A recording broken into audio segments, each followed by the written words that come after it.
Warning. The information shared in these conversations and videos are intended for general knowledge and entertainment purposes only. It should not be considered as legal advice or professional guidance. Additionally, any documentation or references to specific content are solely for the purpose of discussion and understanding. It does not imply endorsement, promotion, or support of said content. The views expressed in these videos and/or conversation are those of the individuals involved and do not represent any official stance or opinion. The content you are about to experience may contain strong language, including explicit words and phrases. This language is used for artistic expression and may be integral to the storyline or character development.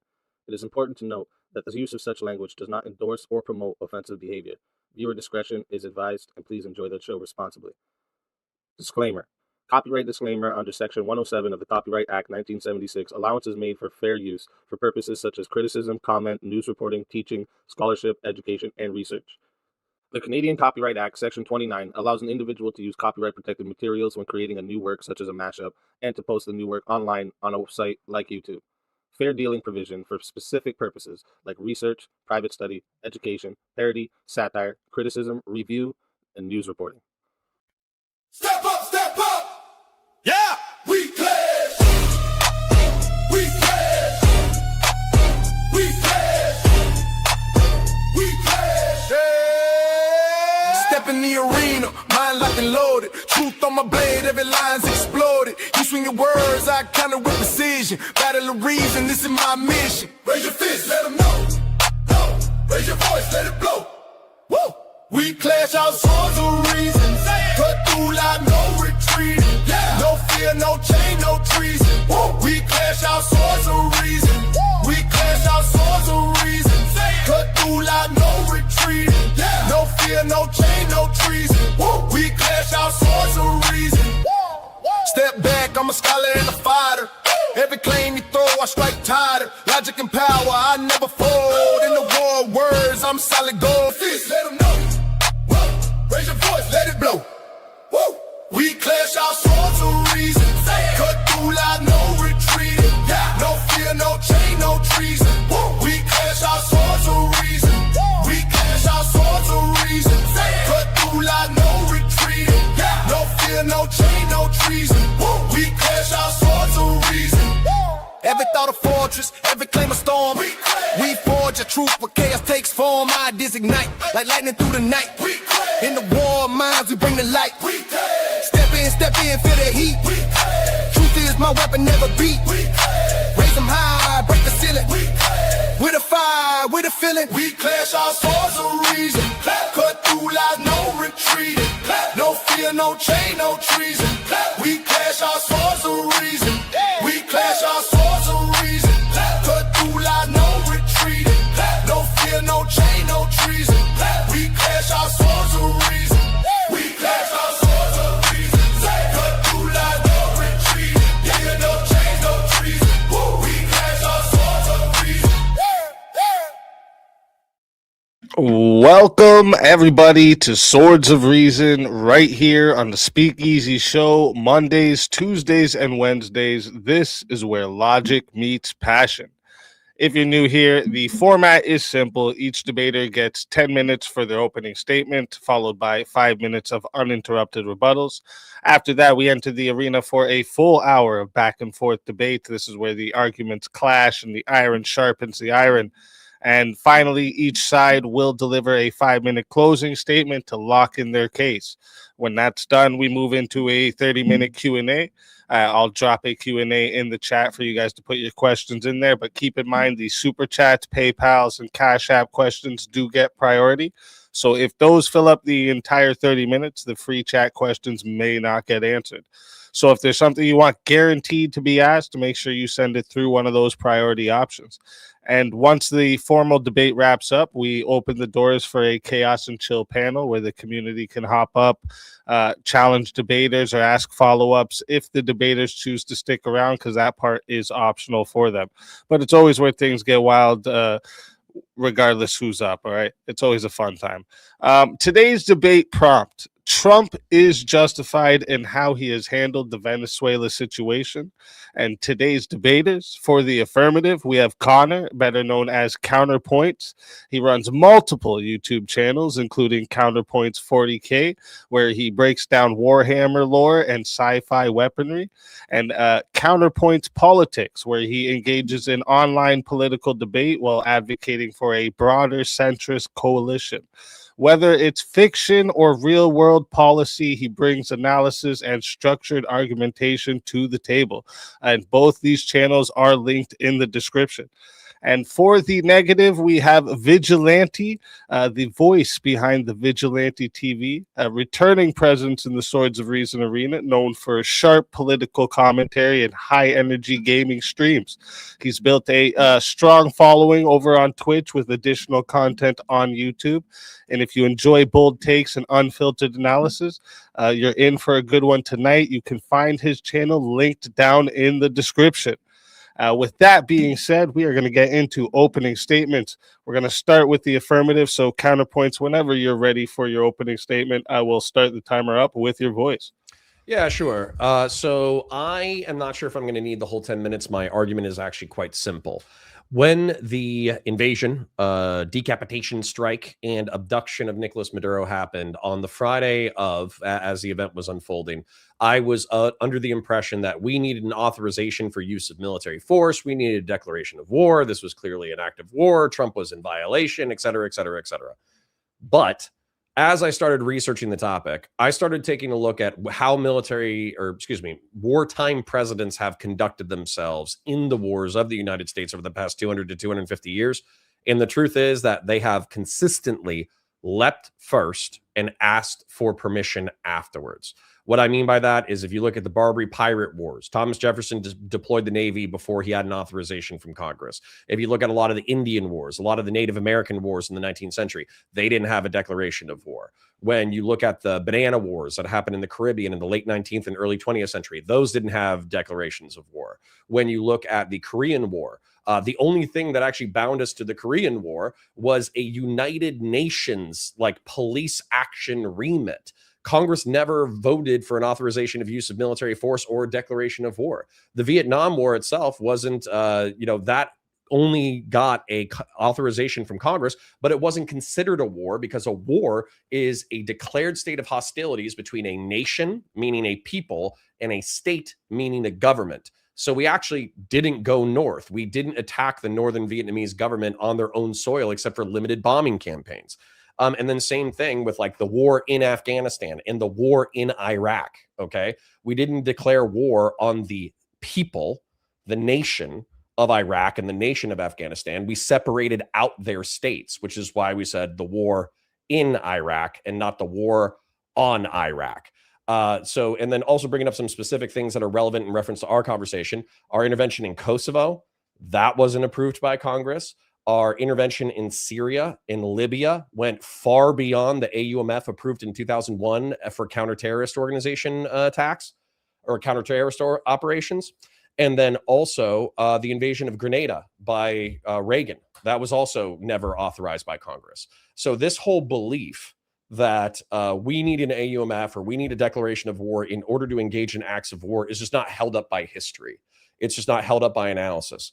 And as a matter of fact, there was a legal scholar that another person who participates in the debate space brought up, Lactoid, that effectively analyzed the historical and legal implications of American military conduct for the past 200 and 250 years.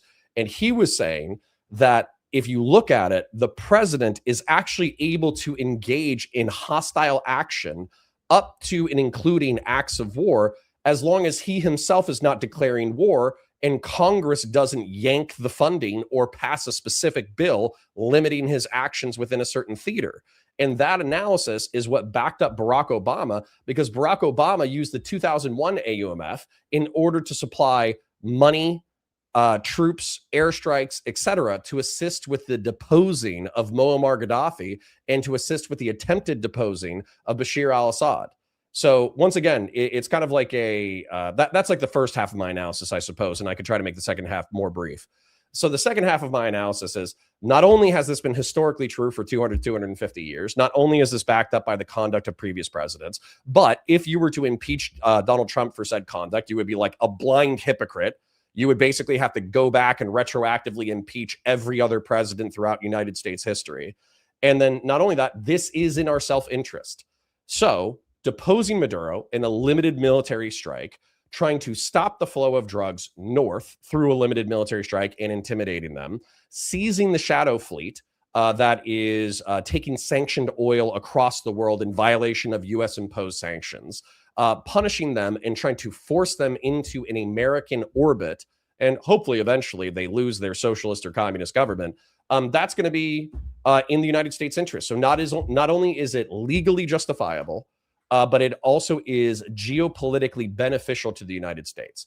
I don't want military interventionism. I don't want to invade Venezuela with 250,000 people and occupy it for the next 30 years while fighting counterinsurgents in the jungle. However, I do think that a campaign of pressure and sanctions to force Venezuela back into the United States' orbit is in our geopolitical interest. They do sit on a third of the world's proven oil reserves. So I'll leave it there for now. All right. Thank you for that opening statement. And with that, we are going to hand the mic over to Vigilante. And Vigilante, whenever you're ready for your opening statement, I will start the timer up with your voice. Yeah, so the notion that the Venezuela situation could be anything but unjustified is absurd. This is just a return to the violent regime change standard of the Cold War era, where we instituted coups and democratically elected governments in Latin America and instituted public governments to serve as corporal interests. The goalpost that is the justification for this has moved many times, not just the supposed justifications. And none of the supposed justifications hold up to international law. This was purely an offensive operation that was not a response to an attack. And in order for an operation like this to be compliant to international law, it has to be in response to an attack. The justification started with the baseless claims that Venezuela is importing people into the United States from their prisons and mental institutions in order to lower their own crime rates. The government's own statistics and that is the claim that fent is being shipped to the U.S. through Venezuela. It's not the fentanyl train that runs through Venezuela. The fentanyl trade runs from China to Mexico. Venezuela is a very minor player in the drug trafficking trade, and it's specifically for cocaine. So minor that, in fact, that the U.S. government estimates that only 8 to 10% of cocaine that is trafficked into the United States goes through Venezuela. And then we can go into the liberal justifications, which Counterpoints touched on there at the end a little bit, and that is a good idea. And it might be a good idea to liberate Venezuela because Maduro is a dictator. My big problem with that standard is, even though I might be willing to grant that he is a dictator, is that if we're going to grant that he is a dictator, then we also have to label people like Bibi Netanyahu as dictators because he's held power a lot longer. He's also done a lot more to sabotage the Israeli government than Maduro has his own government on multiple occasions. The reason I bring that up is because when we use words like dictator to label people like Maduro, it's much like the modern use of the term fascist or Nazi, where the meaning is selectively inaccurate and in a lot of applications and just devalues the meaning of the term. This false pretense is used to hide the real reason we are doing this, much like the 1998 arrest of the Panamanian leader, where we also claimed that he was trafficking drugs to the U.S. The real reason we arrested him was to take back control of the Panama Canal. The real reason we are committing this attack on Venezuelan sovereignty is because of oil. And I quote from Donald Trump, We built the Venezuelan oil industry with American talent, drive, and skill, and the socialist regime stole it from us. It was the greatest theft in the history of America. Nobody has ever stolen our property like they have. They took our oil away from us. Massive oil infrastructure was taken like we were babies, and we didn't do anything about it. I would have done something about it. The fact is, Venezuela nationalized its oil industry and set its terms that for American companies to continue to work in Venezuela. And some of the American companies, like Exxon, declined those new terms and left. Other countries, like Chevron, accepted those new terms and continued to produce oil in Venezuela. This whole situation stems from a place of forcibly returning control of a foreign government resources to American corporations, which is simply unjustified no matter how you try to spin it or what cover story you use to spin it.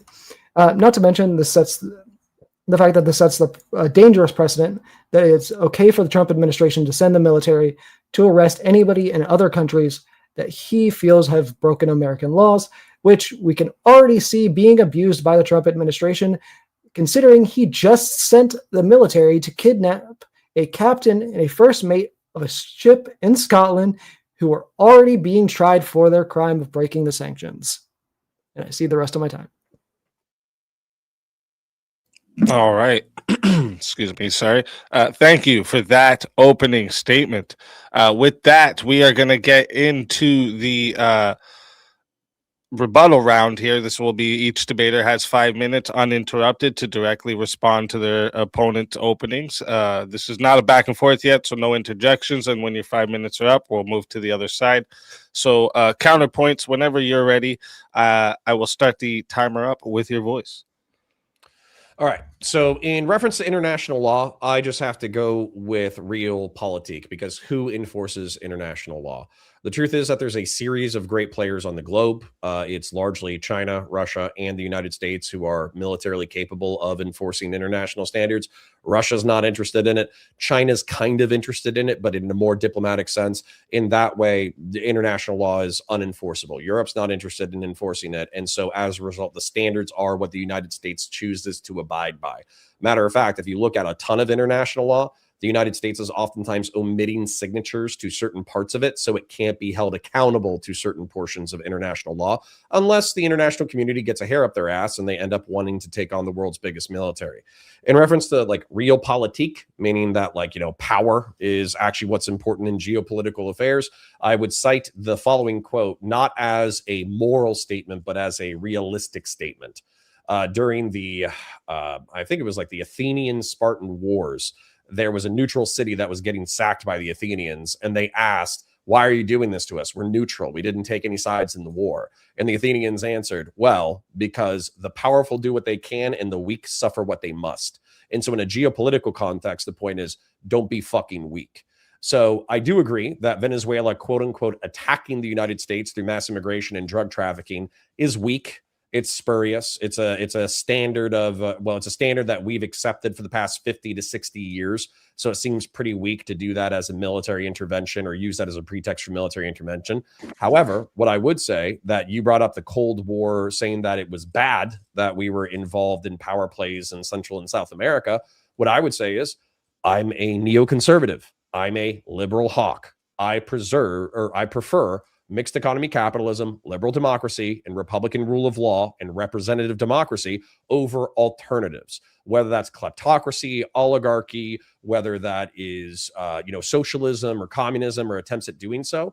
And so I do make a distinction between allies versus enemies. I'll go ahead and concede again that we use the moral pretext of dictators that for reasons why we overthrow foreign regimes. But the truth is, we're friends with plenty of dictators. So it's not whether or not you're a dictator, it's whether or not you're our friend.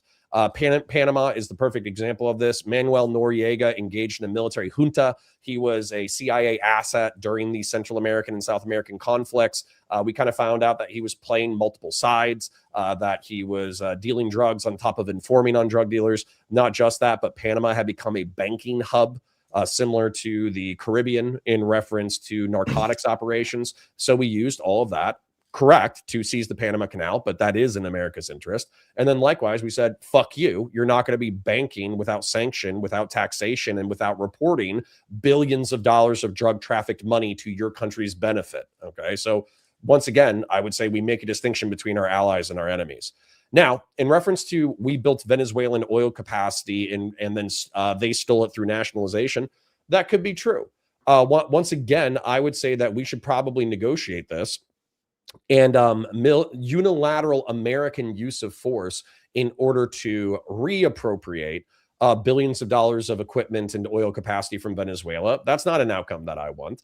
But I also have to say that a limited strike telling the Venezuelans, hey, if you don't fucking play ball, we're going to fuck your shit up. Well, considering they nationalized billions of dollars of property and told us to fuck off and said, hey, we're socialist or communist now. Okay, you're not on our fucking team, but you're in our hemisphere and you have to deal with us. It is what it is.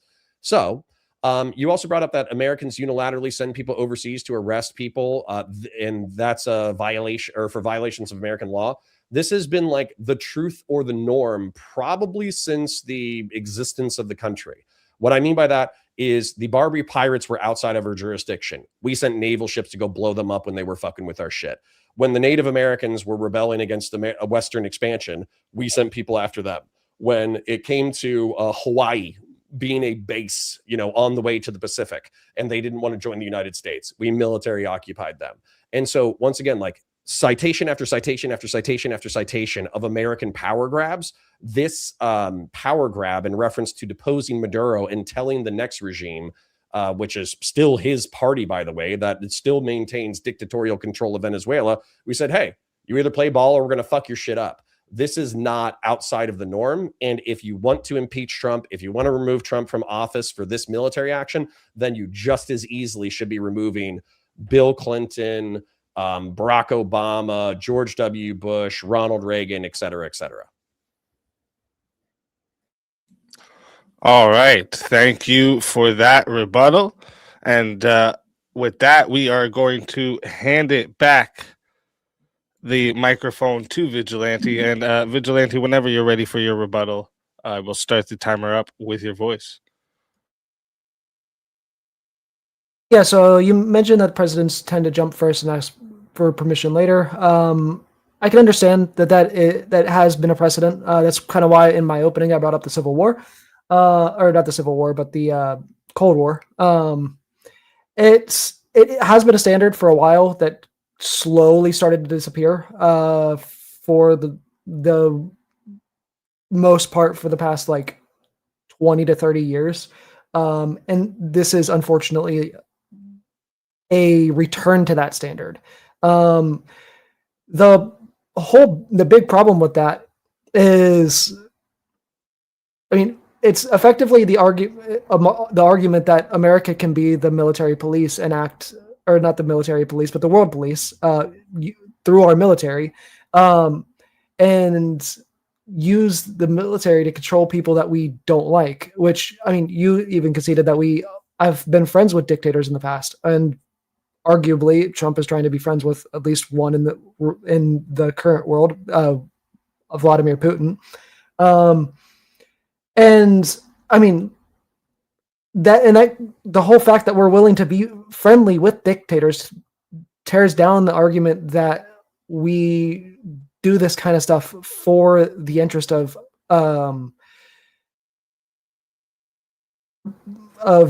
bringing up more liberal democracies in the world.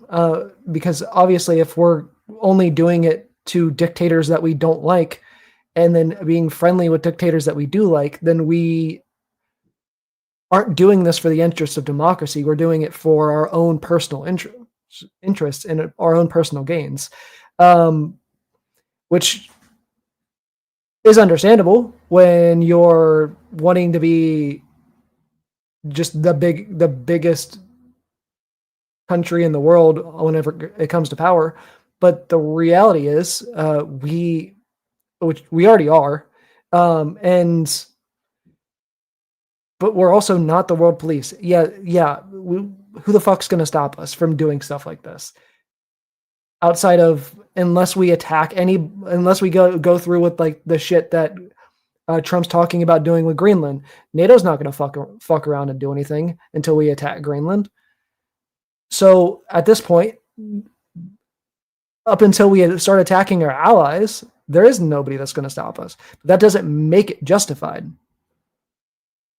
And I'll see the rest of my time there. All right. Great rebuttal from both sides. Thank you for that. And before we move into the before we move into the open hour of back and forth, let me just talk to the audience real quick. If you're watching right now, make sure you hit the like button, subscribe to the channel, and subscribe to tonight's debaters. Their links are in the description. We host all kind of debates here on Swords of Reason: politics, culture, ethics, religion, anything where reasoning and passion can collide. So if you enjoy the format, make sure you stay locked in because we have a lot more coming. Also, a reminder for the live chat after the closing statements, we're doing a 30-minute Q&A. I have the Q&A already up in the chat there for you, but Super Chats, PayPal, Cash Apps, these will take priority, and if it fills up the whole 30 minutes, we may not get to those ones. So if there's something you really want answered, send it through one of those options, and we'll make sure it gets asked. And then finally, thank you to both the debaters for being here tonight and bringing your perspectives into the arena.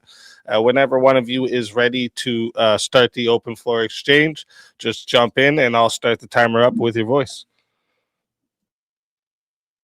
Connor, you're muted.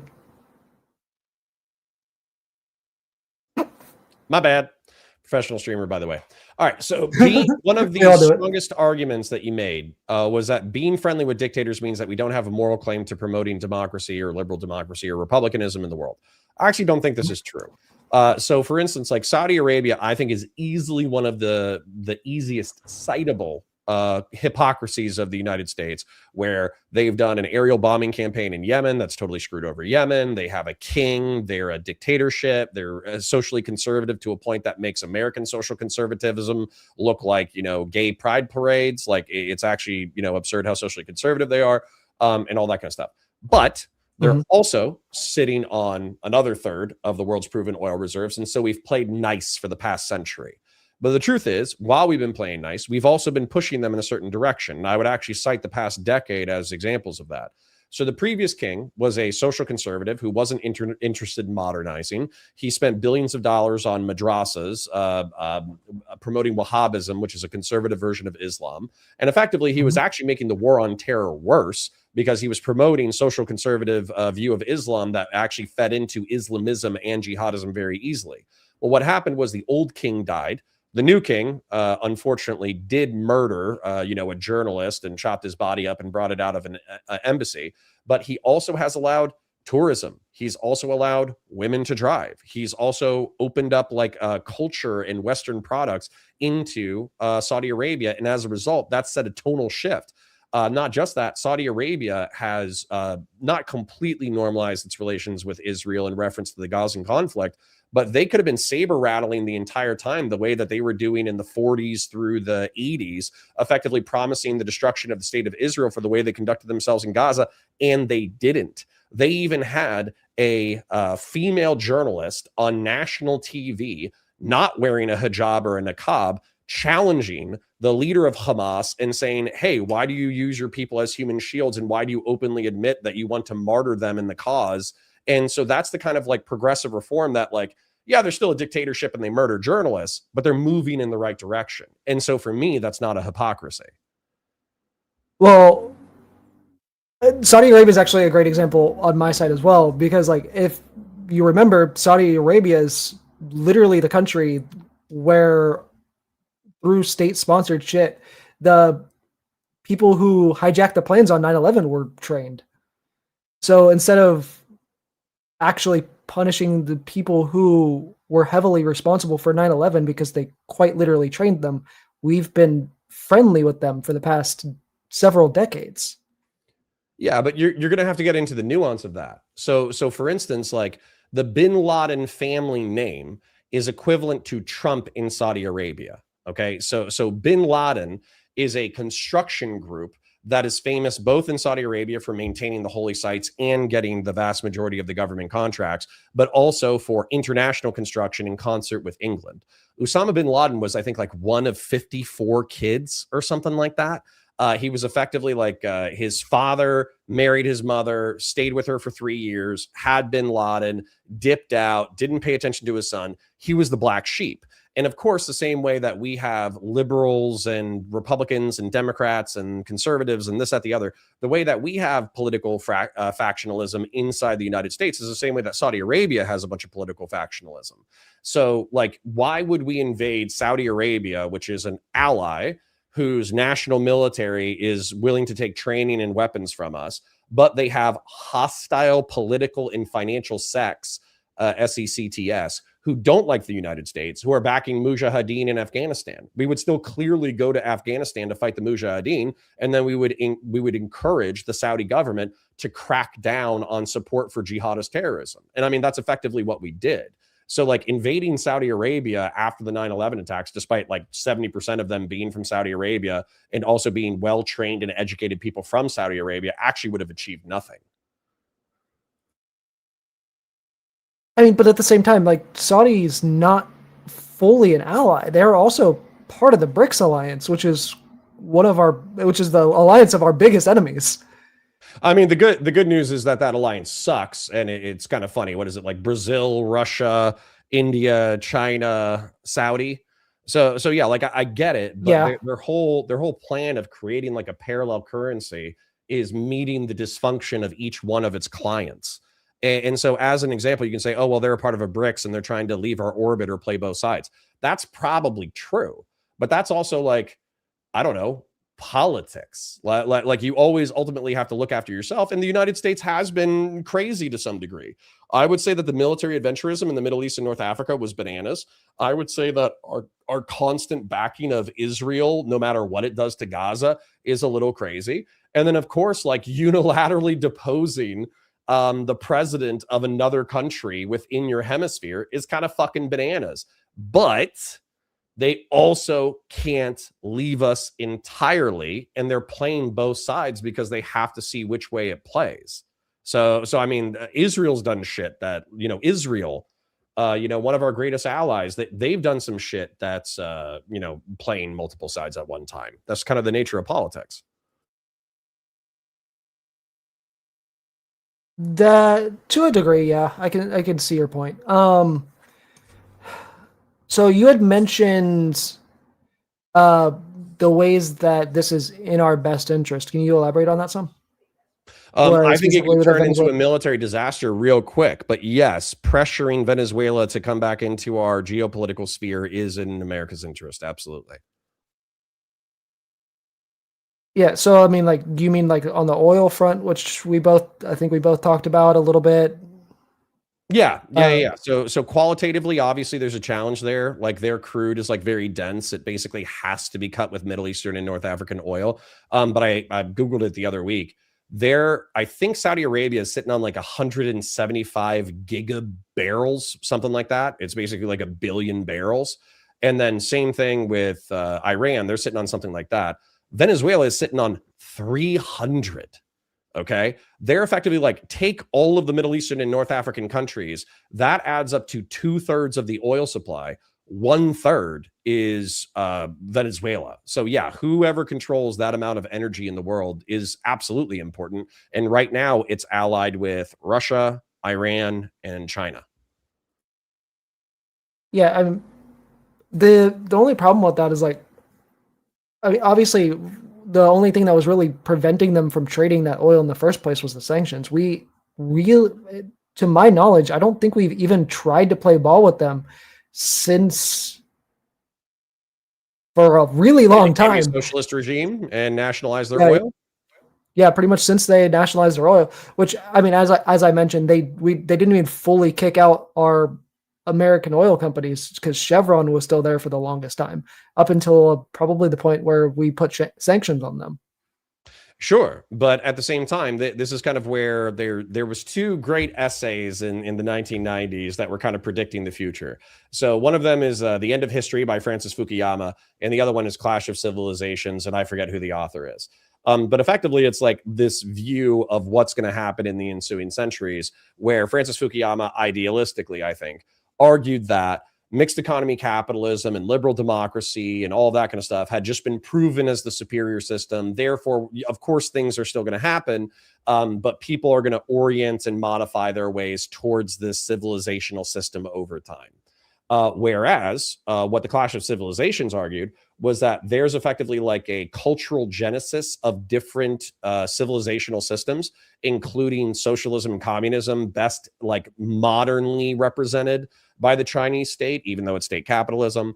And then also like Islamic theocracy represented in the Middle East and North Africa, or kleptocratic fascistic oligarchy in Russia. And so what's going to happen is, since these different cultural and political systems are emanations from these things, they're going to have to duke it out on the world stage for who's best. And I actually think that when you look at Chinese state capitalism, Iranian theocracy, Russian kleptocratic fascism, or well, actually, I'm okay with that term. I could get into that if I wanted to. Allied with Venezuelan attempts at socialism, I'm like unrepentant about the United States saying, no, fuck you. Mixed economy capitalism, liberal democracy, and republicanism are the way to go. And if you don't like that, you're not our friend. Well, I mean, do you know why the Venezuelan people had their revolution in the first place? I'm sure probably because like material deprivation caused by an overly disparate capitalist economic system backed up by oligarchic elites. Close, but like very, like if we're talking very specifically, it was literally because of the American oil companies, because the American oil companies were giving the Venezuelan people so little money out of the oil that they were taking from Venezuela that it is literally the reason why their whole economy crashed and is as bad as it is now, and that's what caused them to have a socialist revolution. And then that's one of the reasons why they nationalized the oil industry, is because they just like weren't profiting off of it. And as you've mentioned, it's the biggest oil reserve in the world. And it's probably, as to my knowledge, I'm pretty sure that's the biggest resource that they have in that country. Yeah, for sure. And this is why I'm a mixed economy capitalist. And then I have a bunch of lefty takes about how the bottom strata of society needs to have a bare level of dignity, or else you're inviting revolution. That's the thing about the social democratic model or whatever. So I myself am not a social democrat. I think they go too far. I think you have to have a highly productive society that is culturally bought into that economic model in order for it to work. But it is kind of an ideal model, right? Which is everybody works their ass off 40 to 60 hours a week. Everybody gets a fair share of the economic pie. They can all raise their kids. They can all pay their bills. They can all, afford their own child care. They can all afford college, this, that, the other. And so as a result, you have this like really productive, economically vitalized society that is making a huge amount of money that then in turn gets put back into social services that keeps the entire machine running. Now, the problem, of course, is that there are, there's this like saying in socialist circles that like, what is it? Like the last capitalist will sell us the rope with which we hang him or something like that. And of course, there's like a myopic, individualist, self-centered version of capitalism that basically says, I don't care about externalities. I don't care about climate impact. I don't care about the poverty of others. I just want to make $1. And if I can make $1, fuck the rest of society.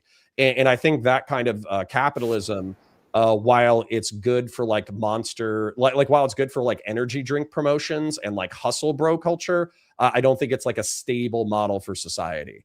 And so ExxonMobil and other oil companies come into Venezuela and just saying like, get good losers while people are barely able to feed themselves while they're profiting to the tunes of billions of dollars. That's obviously not a stable model. And obviously I would advocate against it.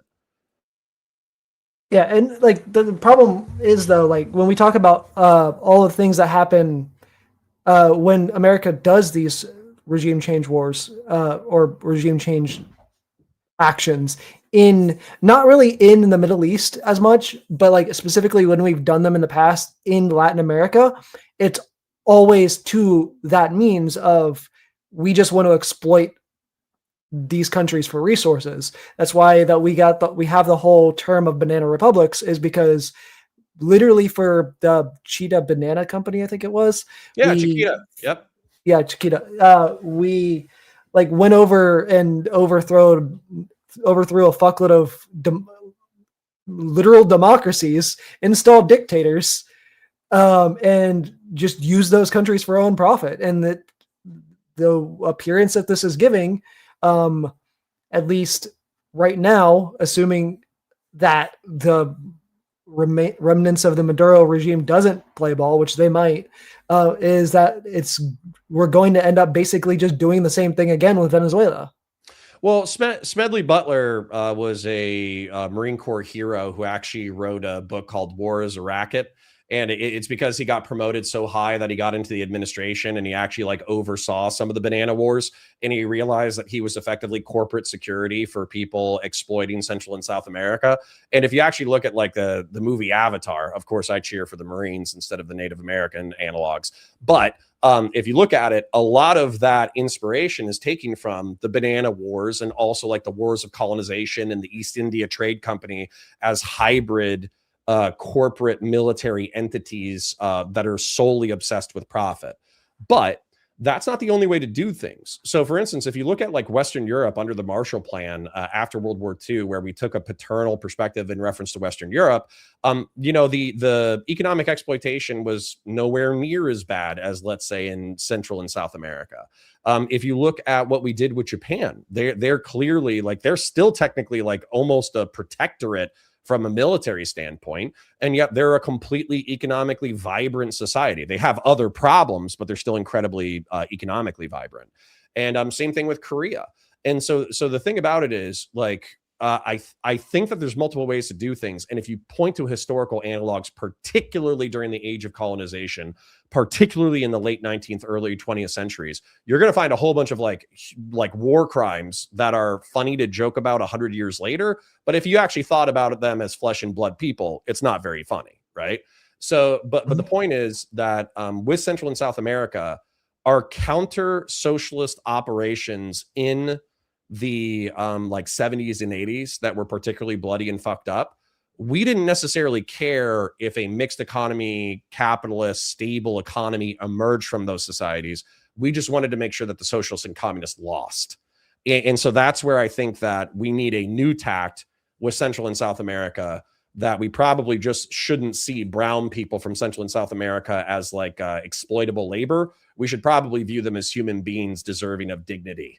And if we extended the same moral considerations we did with the Marshall Plan in Europe, that's more what I would be looking for. But do you think that the Trump administration has that as a goal, or even is capable No, they're total of delivering scumbags. on that? No. They're total pieces of shit. If they could, they would bring back the East India Trade Company and they would make an American version of it, and they would just let them loose in Central and South America. No doubt. The Trumps are absolutely not the people to oversee that project. Yeah, like that's like my big problem with this is like, sure, like maybe if like Biden would have done this, we could argue that like we're possibly going to actually promote liberal democracy, which even then I'm not even convinced that Biden would have done it, for a couple different reasons because of Biden's past political policies. But I mean, it's definitely not going to happen with the Trump administration. It's just going to end up back in the terms of us exploiting people for our own gain. Well, truth be told, this is kind of why I'm looking forward to the Republican Civil War that's going to happen in the next 2 years.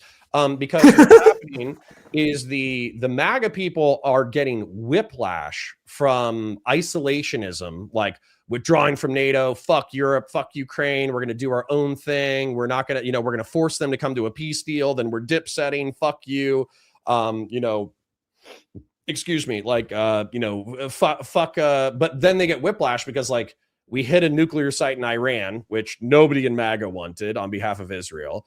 We back Israel in their operations in Gaza and the West Bank. Most MAGA doesn't want that, although there is a strong Zionist contingent of MAGA, so maybe it's like 50-50. Yeah. And then with Venezuela, no, this was on nobody's radar. Nobody was thinking like, hey, let's go depose the socialist dictator of Venezuela. Let's go do this. I actually think that this is probably a distraction for the Epstein files, unironically. But the honestly, fair. Yeah. So, but the point is that like just because it's a distraction from the billionaire sex pedophile ring doesn't mean that it still isn't in America's geopolitical interest to get it back in the sphere. And realistically, Donald Rumsfeld and Dick Cheney are vampiric corporate monsters who got their friends to profit billions of dollars off of the war in Afghanistan and Iraq. But if they had succeeded, let's say that Afghanistan actually became like a mixed economy, capitalist, democratic society with Republican values that didn't beat the fuck out of women, that would have been great. Same thing in Iraq. That would have been great. I think it was just way too idealistic, way too military adventurist, way too optimistic about what the American military was capable of. But I don't want to abandon the world to consume itself. I would rather deal with the world as it is. And I think that means having voluntary partners. I'll try to be as brief as I can. Ukraine is an example to me of a voluntary partner in the mixed economy, capitalist, liberal democratic project. Okay. They were an Eastern European satellite of the Soviet Union. They wanted to have their own like cultural and military independence from Russia. They started fighting corruption, although corruption is obviously still a problem. They did have a revolution and kicked out a Russian puppet. And then they've been fighting for their independence for the past 3 years to the tune of 500,000 dead of their own citizens. So if they weren't interested in the Western project, then they would have fallen within a few weeks or a few months. They would have said, fuck this, it's not worth it. Let's just surrender to the Russians. But they've been fighting for 3 years, which shows me that they actually are interested in being pro-Western, therefore would be a good part of the American world police commercial empire.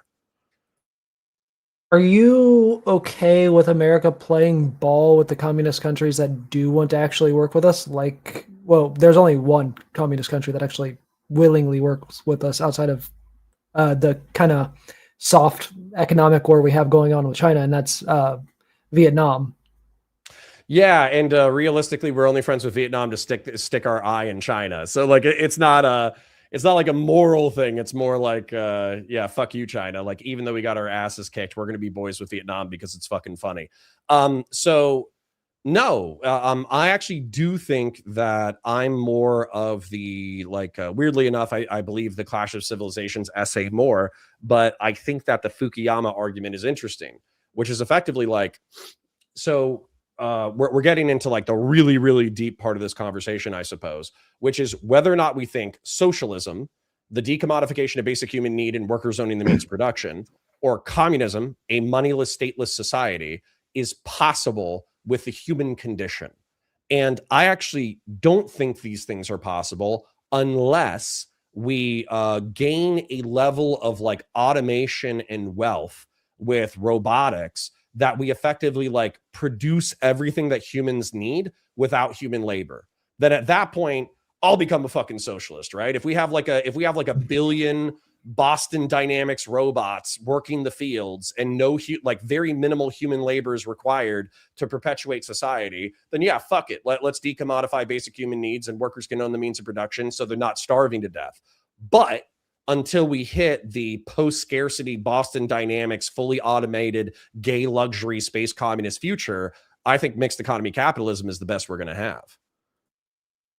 Yeah, and I would mostly agree with you there. I'm a market socialist. I basically believe in free market socialism, which is just a stronger version of democratic socialism. But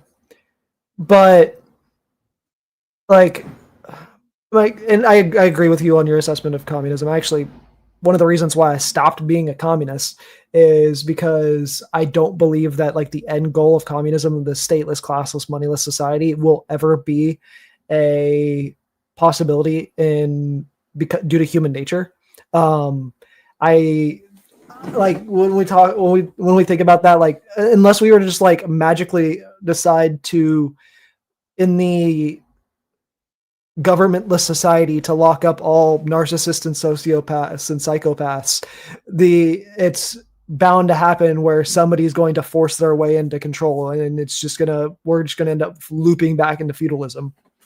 Right. And so that's my thing. So if a moneyless, stateless class of society is not really possible based off of my understanding of human nature, and then decommodification of basic human needs and workers owning the means of production is something that China has tried, reverted back to state capitalism, which is effectively like even more authoritarian than liberal democratic mixed economy capitalism. Then it's basically just authoritarian social democracy. That's right. all it is. And I would argue that if you actually look at early 20th century models like fascist Germany, like they actually share a lot in common in the like kleptocratic just means like the thieves rise to the top. So like in China with like the thieves or the oligarchs or the mainstream or the hardcore Chinese communist members rise to the top, and those are the people who profit most, and those are your new bourgeoisie, those are your new elites, then you're kind of fucked. So rather than repeat that model, and by the way, that's also the indictment that I have of socialism. So in Venezuela. So you cited it earlier, and I think it's probably true, just on instinct, that ExxonMobil and all these gas companies got really greedy in Venezuela, and they were taking way too much of the pie. They were only giving a minimal amount back to Venezuela, and as a result, that created the distrust and hatred of capitalism that led to a socialist revolution. However, since that time, oftentimes what I see in socialist history is there's like a bloom period where the state promises all these social services, starts delivering them, all that kind of stuff, and the people are actually happy for a little bit. And Bernie Sanders unironically wrote about this in the middle thousands.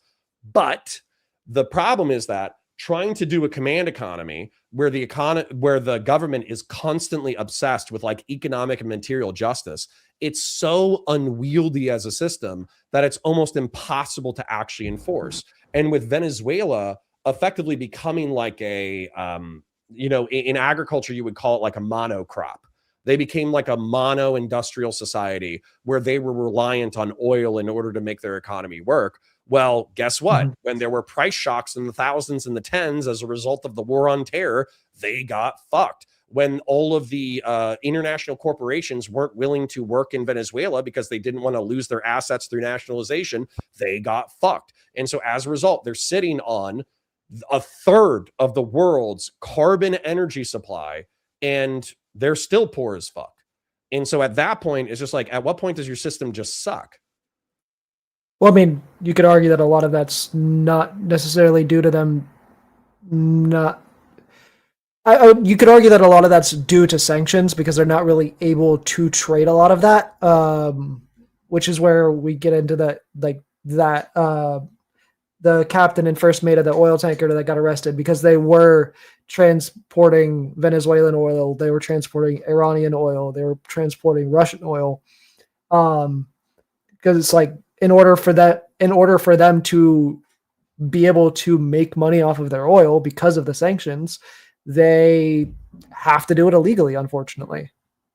Yeah, but that goes back into the realpolitik of the situation, though. So I brought up that quote very early in the debate, and it's a quote that I like a lot. And I'm not talking about moral. Anytime you want to move to moral, you could probably kick my ass in the moral thing because you're going to say, well, shouldn't nations be sovereign? And from a Westphalian perspective, shouldn't they be able to choose their own destiny? You could kick my ass in the moral continuum of this argumentation. But the reason why I bring up the Athenian quote is because it's true. So if you're a neutral city-state in ancient Greece and the Spartans and the Athenians are going to war and you don't want to kill anybody, you don't want to be involved, you're geographically vulnerable to both parties, and so you decide that neutrality is your best option. Well, if the Athenians come to kick your ass, you're not Sparta, so you can't defend yourself. And so when they sack your city and they kill your men and they enslave your women and enslave your children and burn down your huts, and they're like, why the fuck are you doing this to us? And they say, and I think an astute quote in reference to realpolitik is, the powerful do what they can, which does not mean they're omnipotent. Okay. The powerful are not omnipotent. They do what they can, right? In their self-interest, in their national interest, and the weak suffer what they must. And so this is one of the things where if socialists and communists and Islamic theocrats say, oh, well, liberal democracy, mixed economy, capitalist, degenerate America is kicking the shit out of us and not letting us implement our vision for the world. tough shit. Like that tough shit, because you are the weaker party in this calculation. And as far as I can tell, not only is liberal democracy, republicanism, and mixed economy capitalism the more powerful force, but it's also in a lot of ways the more moral force. And so that's where, for me, I'm just like, okay, yeah, fuck it. You suck at geopolitics. Sucks to suck. Yeah, I mean, we could get into the moral argument of it because, like, the whole reason behind like your justification does seem like the might makes right argument, which, I mean, when you have the might, who the fuck's going to be able to stop you unless a bunch of your enemies gang up on you, which with the way that it's fucking turning, the global politics winds are turning, we're basically about slowly starting to turn into Russia on the global political scale, unfortunately. I hope this is a season, but I don't want to interrupt you. Please continue. Yeah, trust me. I hope it. I hope it doesn't stay this way either. But we'll fucking see. Because I mean, like, a lot of it's going to depend on, like, oh, do we actually try to fucking invade Greenland? Because Greenland also does have a lot of oil, and that's outside of the strategic military reasons for us to occupy Greenland, which we already do for those exact fucking reasons. So it makes no sense outside of Trump is a uniquely stupid president. Yes. Yeah. But like we try to fuck with that, and we're gonna turn all of our global allies against us, and just threatening what we have has turned all of our global allies against us, or already starting to turn our global allies against us. I hope this is a season. And what I mean by that is the Trump administration, we don't need to invade Greenland. We don't need to own it. We could do a status of forces agreement, which is what we have with all of our allies. And not only that, but Greenland, as long as we gave them a substantial cut of whatever corporate products are coming out of Greenland, and as long as we built military bases that actually, like, we gave them sufficient compensation for whatever inconvenience is caused by the construction of new American military bases, they would probably happily sign a new status of forces agreement. And then Greenland's autonomy between them and Norway is totally up to them. Same thing with Canada, by the way, us threatening to invade Canada. Absolutely stupid, totally useless. They're another neighbor that is an ally. And basically, if we said, hey, China is getting into the Arctic, we need to do more training in northern Canada, the Canadians would probably be like, yeah, sure, have at it. What the fuck? Just give us like a few $1 billion for the inconvenience. So once again, like, I do think that Trump is a uniquely stupid president in this way, that he makes enemies out of allies for ego. Like somebody actually asked him, like, what is why can't we just be allies with Greenland and get what we want but not own it? Is it just like the concept of owning it? And Trump was like, yeah. But I think the reason why he wants to own it and try to bully his way is because if he actually did successfully buy Greenland, it would be larger, I think, than the Louisiana Purchase. It's larger. I think it's larger than Alaska. And it's also, if global warming is going the way that we think it's going, it's also going to be like geostrategically important over who controls the Arctic waterways. So he could like secure, and by the way, I'm not saying that he's thought this far, but the people who are allowing him to do so probably have thought this far, which is, if we control Greenland, if it's ours, it's bigger than the Louisiana Purchase, then, you go through the presidents of history and it's like, George Washington, Abraham Lincoln, and even though he's a huge douchebag, Donald Trump, because you have to talk about the Greenland Purchase. Yeah, I mean, like, the flaw with that is the fact that Greenland's already in NATO, because it's wildly stupid. It's totally egomaniacal. Yes. Oh yeah, because that's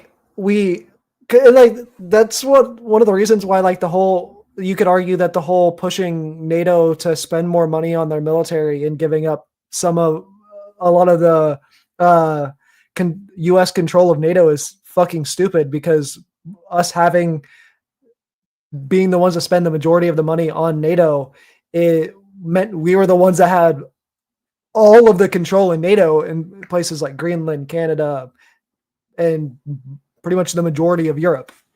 Yeah, like European dependency on American military might was kind of like benevolent neglect, I would say. I definitely had the opinion that like Europeans should be responsible for their own defense, seeing as how they started two of the largest world wars. They should also be ready to fight the third. But I also understand that maybe we don't want them to be that strong because we don't want them to, we want them to be reliant on us in a time of emergency and just be able to call them up during times of emergency.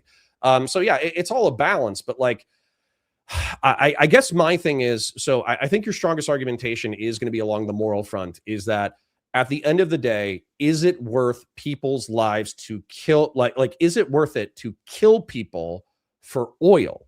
Is it worth it to kill them for economic systems? Is it worth it to kill them for differences in ideology? Because this isn't something we tolerate within the liberal framework of the United States. You don't just kill someone because they have a different political philosophy than you. So why is it not acceptable on the home front, but why is it acceptable internationally?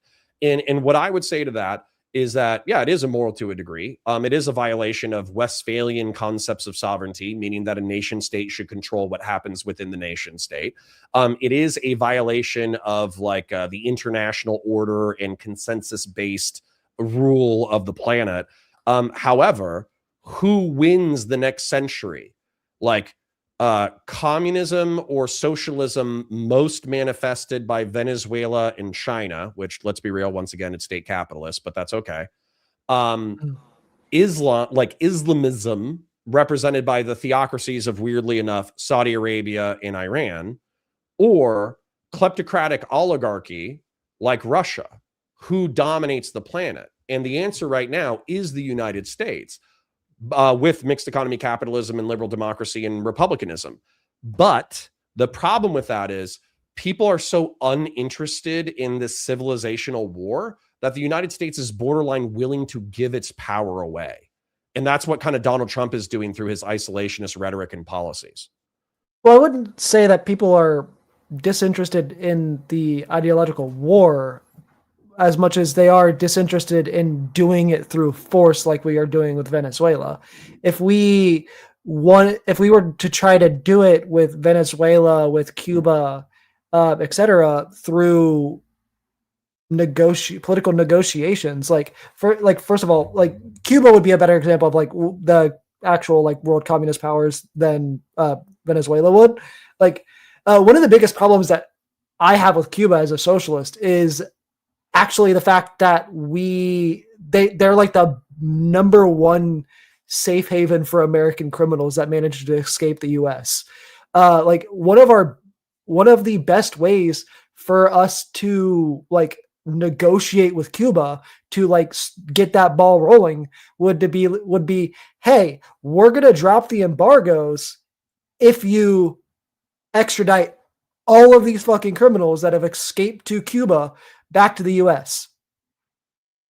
Right. But then my beef with that is that then we end up in a China situation. And China is actually really, really fucking interesting. It's so interesting. Like, because I understand what the neoliberals and arguably the neoconservatives were trying to do, which is that they viewed the Soviet Union as a larger threat to the United States and Western Europe, and therefore they were the bigger threat. And so if we normalized economic relations with China, not only would we be potentially isolating the Soviet Union to the point that they collapse, but then also, normalizing with China, who's to say that like cultural exports like blue jeans and American television and pop culture aren't going to change the Chinese mind to be more like us, you know? And that was kind of like the Nixon motivation for normalization of relations with China. But unfortunately, China took the economic and technological innovation and they rejected the cultural transformations. They of course have adopted like hedonism to some degree, materialism to some degree, sex culture to some degree. They've incorporated all of that, but they still reject, mixed economy capitalism and liberal democracy and all that kind of stuff. And the reason why is because they do want to be their own thing. And weirdly enough, now that they have state capitalism, they're so powerful, we can't do shit about it. Okay? They're a like pseudo-dictatorial police state with so much technology, so much economic power, so much like heft, like vested in the state, we couldn't fucking stop them if we wanted to. They got nukes, they got a powerful economy, they have a surveillance apparatus, they have secret police. Like, even if we sent the CIA in with like dozens of like briefcases with millions of dollars, it wouldn't do shit because everybody would be spotted, everybody would be identified, everybody would be incarcerated, everybody would be executed. And so I think that's the fear with normalizing relations with Venezuela and Cuba while not demanding a change in regime, is that the economic vehicle of state capitalism will make authoritarian regimes wildly powerful. I think you might want to look into the liberalization of China a little bit more prior to Trump, because like, yeah, they have gone like after Trump's first term, whatever, because the aggressions between the US and China specifically, they started with Trump. Before that, they were actually like liberalizing their economy decent amount and like starting to move away from like the socialist policy to a degree. And then once those aggressions started, that's when they started to push back towards the socialist policies. And that's actually when they, a few years after that, I think, is when the Xi Jinping dropped the 5-year plan for like actually moving them towards socialism. Well, we might have already been fucked. So let's talk about this for a second. So my understanding is that Mao Zedong through the 70s, what he died in like 74, 76, something like that. I forget. But he effectively knew that his creation of the communist state of China or socialist state of China was good because it was powerful compared to where they were during the century of humiliation, but it was also precarious because there was a bunch of I had a Chinese college professor who called them capitalist roaders, okay? People who were paving the road back to capitalism. And so what those people were doing was they were effectively reformers who thought that the complete state control of the economy was kind of absurd. And realistically, like, they needed reform in order to compete in the modern world. And so they wanted to move back to it. But Mao Zedong apparently like hated that. And so he tried to take his former military people and tried to overthrow the government that he created, and then they took away that's the reason why China's gun control laws got us to where they are now, is because they proceeded when he lost to take away all of the guns so that he couldn't try to do it again. But this was also the time of the Cultural Revolution, which was in the early 70s. I would have to check when Mao Zedong died again, but that's something that Mao, as a hero of the socialist regime, you know, in its foundation, he was able to get hundreds of thousands, maybe millions of young Chinese people to ideologically devote themselves to communism and then effectively hold like advanced struggle sessions over who's a capitalist roader and a traitor to communist China. And it arguably resulted in a few 100,000 deaths. We don't know what actually happened because the country is so opaque to us, but that's like the exterior narrative of what happened in the 70s. But I think in 74 was when Nixon like visited China for the first time, and that like paved the path for normalization of relations. And then a lot of people shit talk, or at least I even see in social circles, they shit talk Deng Xiaoping because they think that like Deng was trying to have his cake and eat it too, where he was trying to like claim all these like socialist bona fides and, you know, all that kind of stuff.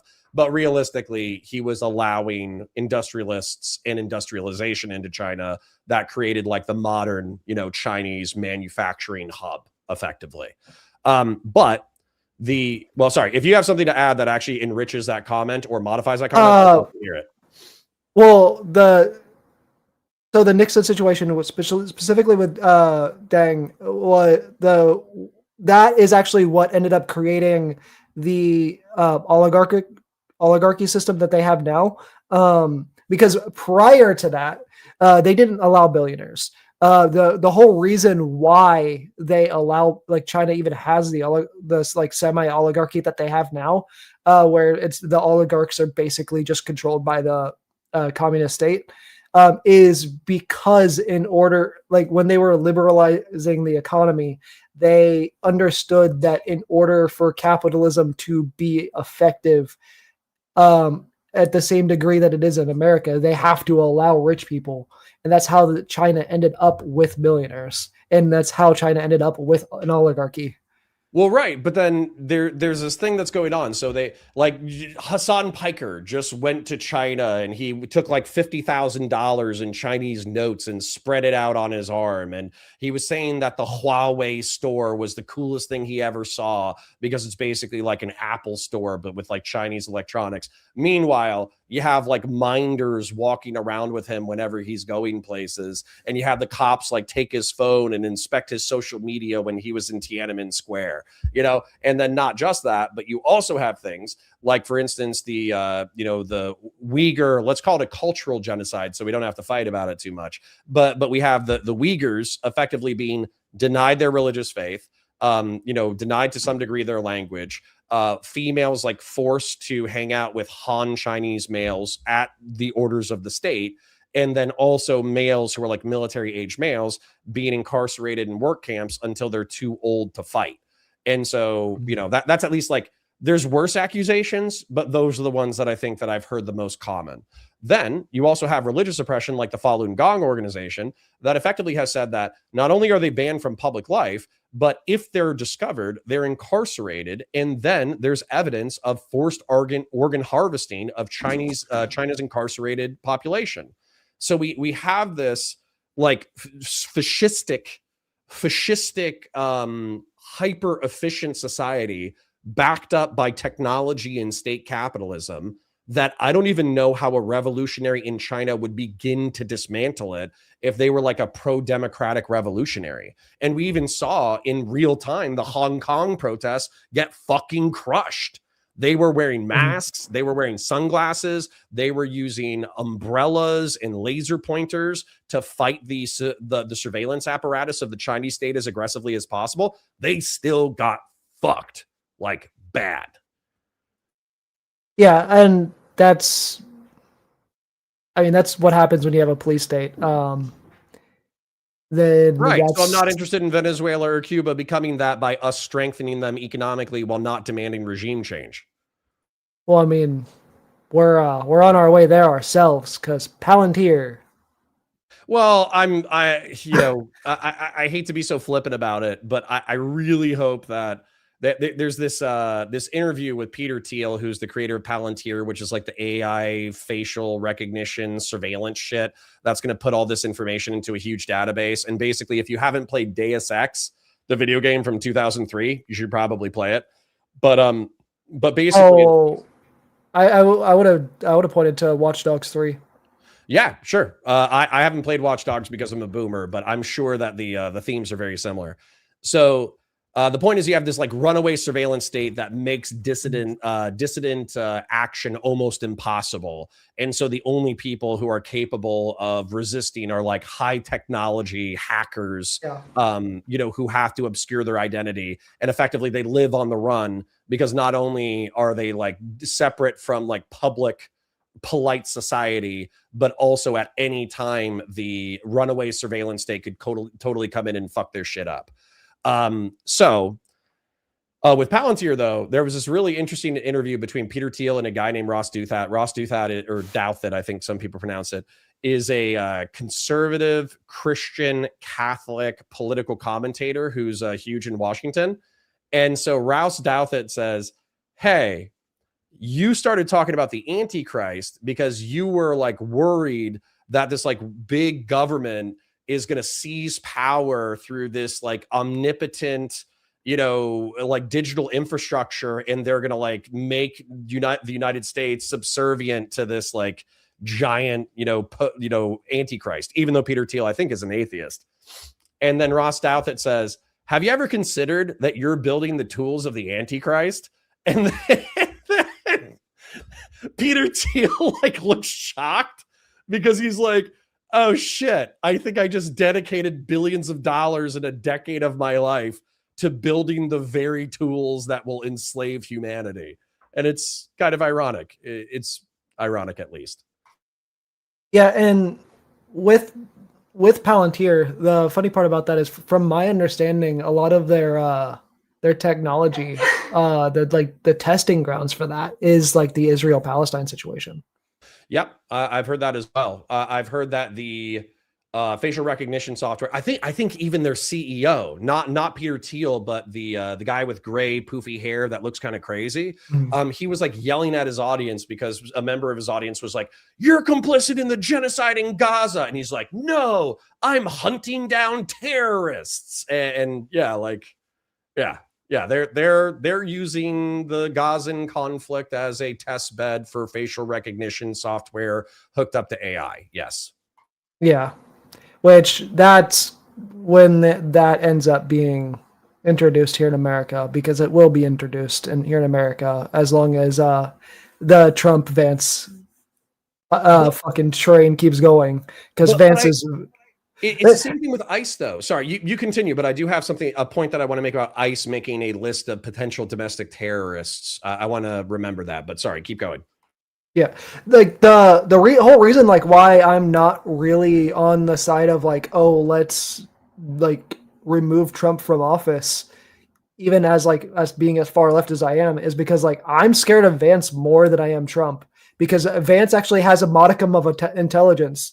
So like you take away Trump, you take away the fucking idiotic buffer that is Donald Trump, and then just hand over the reins to JD Vance, and we're fucked.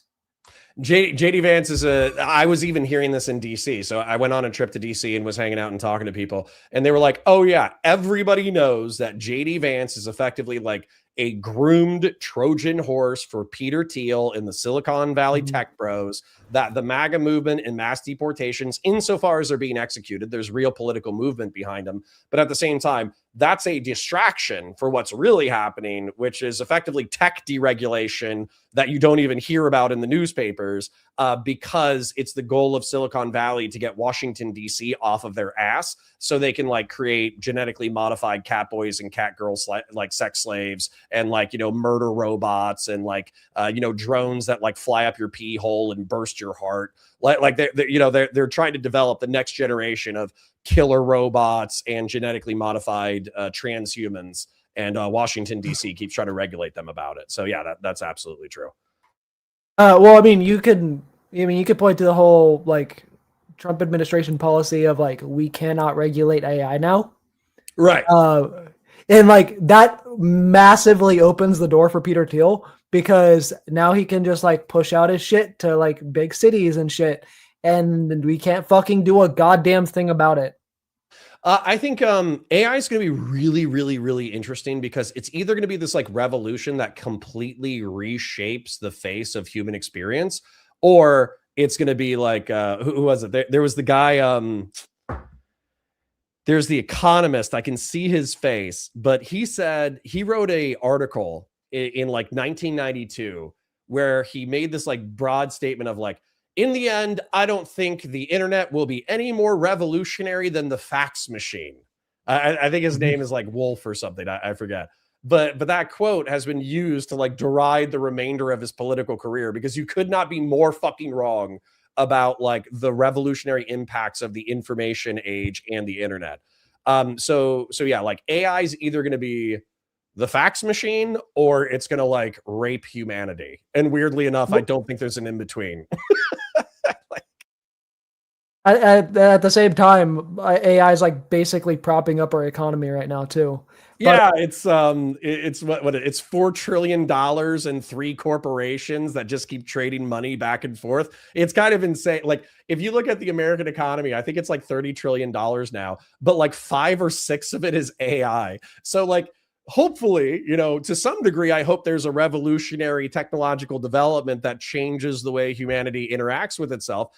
On the other hand, I do think it would be really funny if they like kept trying to get AI to work, but then it ended up just being like a really complex large language model and something that could make shitty films, and they have no way to like return money on the investment. And so as a result, it devalues by 95%, and like, you know, 20% of the American economy like disappears. I also think that would be ironic monument to our hubris that God would laugh at us for. And I would enjoy that as well.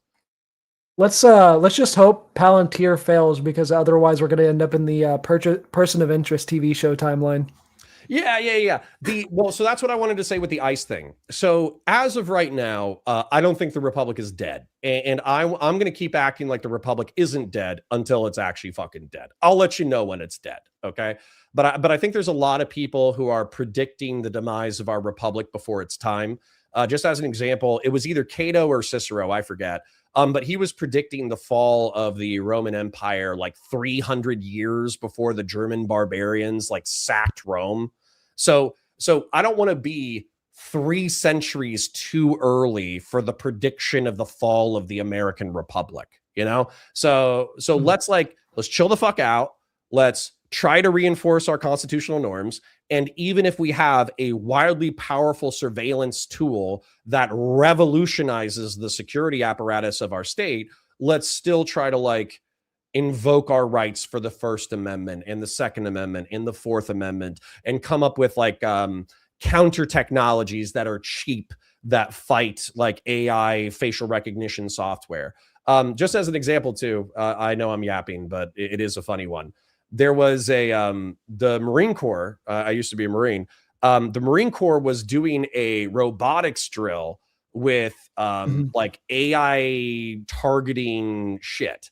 But the AI targeting shit. Oh, I know what you're talking about. Yeah, it was designed to recognize like the human gait and the human silhouette. So to defeat, yeah, they were like put in cardboard boxes. Yeah, they were like find ways to make this not see you, and they just pulled out a bunch of Metal Gear Solid tricks. Right. But that's the thing. It's like umbrellas, COVID masks, sunglasses, beanies, drones, radar jammers, radio jammers. These things, not only do they exist, a lot of them are cheap. And I'm not saying that like you need to start stockpiling counter surveillance equipment in your house. I'm just saying that as the security cameras on the toll road get hooked up to AI that read your license plate, that read your face, that auto issue you a ticket, but you deserve the ticket because you actually did the violation, pay the fucking ticket. Whereas when your neighbors start getting fucking black bagged because they were talking shit about JD Vance on Twitter, maybe that's when we should start investing into like counter surveillance technology in order to start resisting the state. Yeah, I'm not quite on the side of like, oh, democracy's dead here in the U.S. Not quite yet.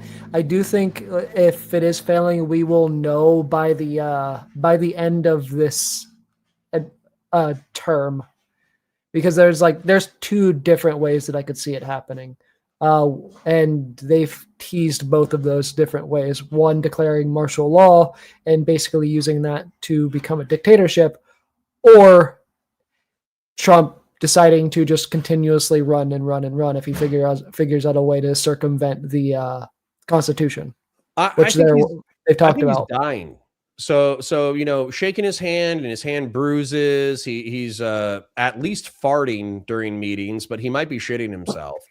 His mind is wandering. You see a lot of like MAGA sycophants slowly distancing themselves from Trump and starting to backstab him, particularly in reference to the Epstein files. And so I think everybody's like preparing for the world after Trump. And I do think that what happens is JD Vance tries to ape the Trump movement, convince the country that he is sufficiently MAGA to carry on Trump's legacy while being smart enough to not be a total dipshit about it. But if we have crazy shit like bombing nuclear sites in Israel, which could be justified, or bombing Venezuela, which I think as a neoconservative, I think is potentially justified, or invading Greenland or invading Canada, or tariffs that cause inflation for consumer goods while telling the working class, hey, suck it the fuck up. Who gives a shit whether or not you can't afford to feed your family? You know, the economy is great. We're in a new American golden age. all of that shit is, I mean, I'm looking at a blue wave in the midterms. I honestly, I do think it's going to be a blue wave, unless the Democrats, like my dumbass fucking Fed posting friends in Twitch and YouTube politics, unless they riot or start shooting ICE agents, I actually think the Democrats are going to stomp in the midterms, and then Trump's a lame duck. And then JD Vance is a weak successor. That's what I'm hoping for, actually. Yeah, I don't, and short of that, which, I mean, if they end up firing the first shots, I don't think it'll go that way, where JD Vance, if ICE ends up being the ones to fire the first shots, I mean, which maybe they very well could, after the last two situations that we've seen with that. But one thing that we forgot to bring up, and I'm going to bring it up now while we're in the last like minute 30. What do you think about like the bombing of the Venezuela boats that they were claiming were carrying drugs, that for all we know, a war crime? I would need to actually see substantiated evidence that they were like narco terrorists or whatever, and even then stretching the 2001 AUMF to do that, I think is a huge fucking stretch. So for those of you who don't know, you could actually Google it. 2001, 2002, there's an authorization for use of military force that says that the United States, we got a minute, so I'm trying to be fast, that we can like preemptively take out people who are involved in 9/11 and or other jihadist organizations and or other terrorist organizations who pose an imminent threat of death or great bodily harm to the United States or terrorist attacks on the United States. I think recategorizing fentanyl trafficking as a weapon of mass destruction and terrorism is a huge fucking stretch. So they're violating the 2001, 2002 AUMF. And then if they're just blowing up random civilian vessels, I know that I made fun of international law earlier, but I think they're clear violations of like international law. I mean, it's not just international law, because there are U.S. laws against that too, which is why I know there was an investigation, I think, still going on into Hegseth because of that. Yeah, because of the double strike, because they basically are doing extra legal killings of people who are suspected of drug trafficking. And I don't think we have laws that support that action. All right. Well, that wraps up the open hour floor. Great conversation and back and forth from both of you. What we're going to do here is enter the final phase of the debate, the closing statements. Quick reminder to the live chat. The Q&A is there up in the chat. So if you got questions for either debater, make sure you drop them in now. Remember, Super Chats, PayPal, Cash App, this will take priority.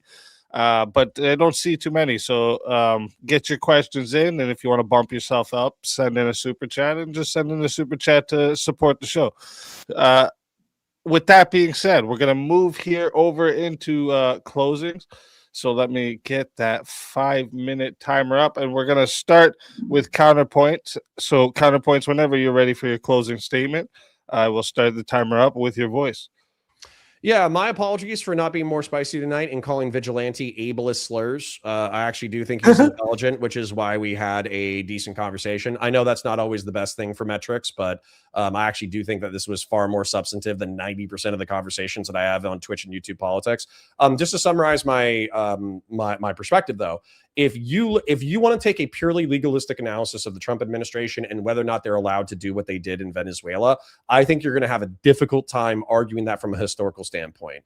The 2001-2002 AUMF didn't authorize Barack Obama to do what he did in Syria or do what he did in Libya. He did it anyways. Congress didn't hold him accountable. There wasn't an AUMF or declaration of war for the conflict in Kosovo. Bill Clinton did that anyways. Ronald Reagan didn't have a declaration of war for his actions in Grenada. He did it anyways.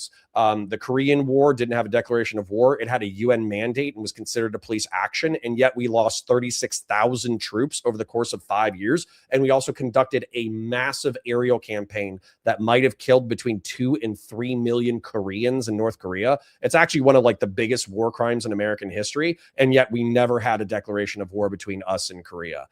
Vietnam did have a congressional authorization, but I think it was the Gulf of Tonkin resolution. And the Gulf of Tonkin resolution effectively authorized defensive operations within Vietnam, but it did not authorize special operations in Laos and Cambodia. The United States military did both, and an aerial campaign in Laos and Cambodia, and limited air campaign in North Korea or Northern Vietnam, excuse me.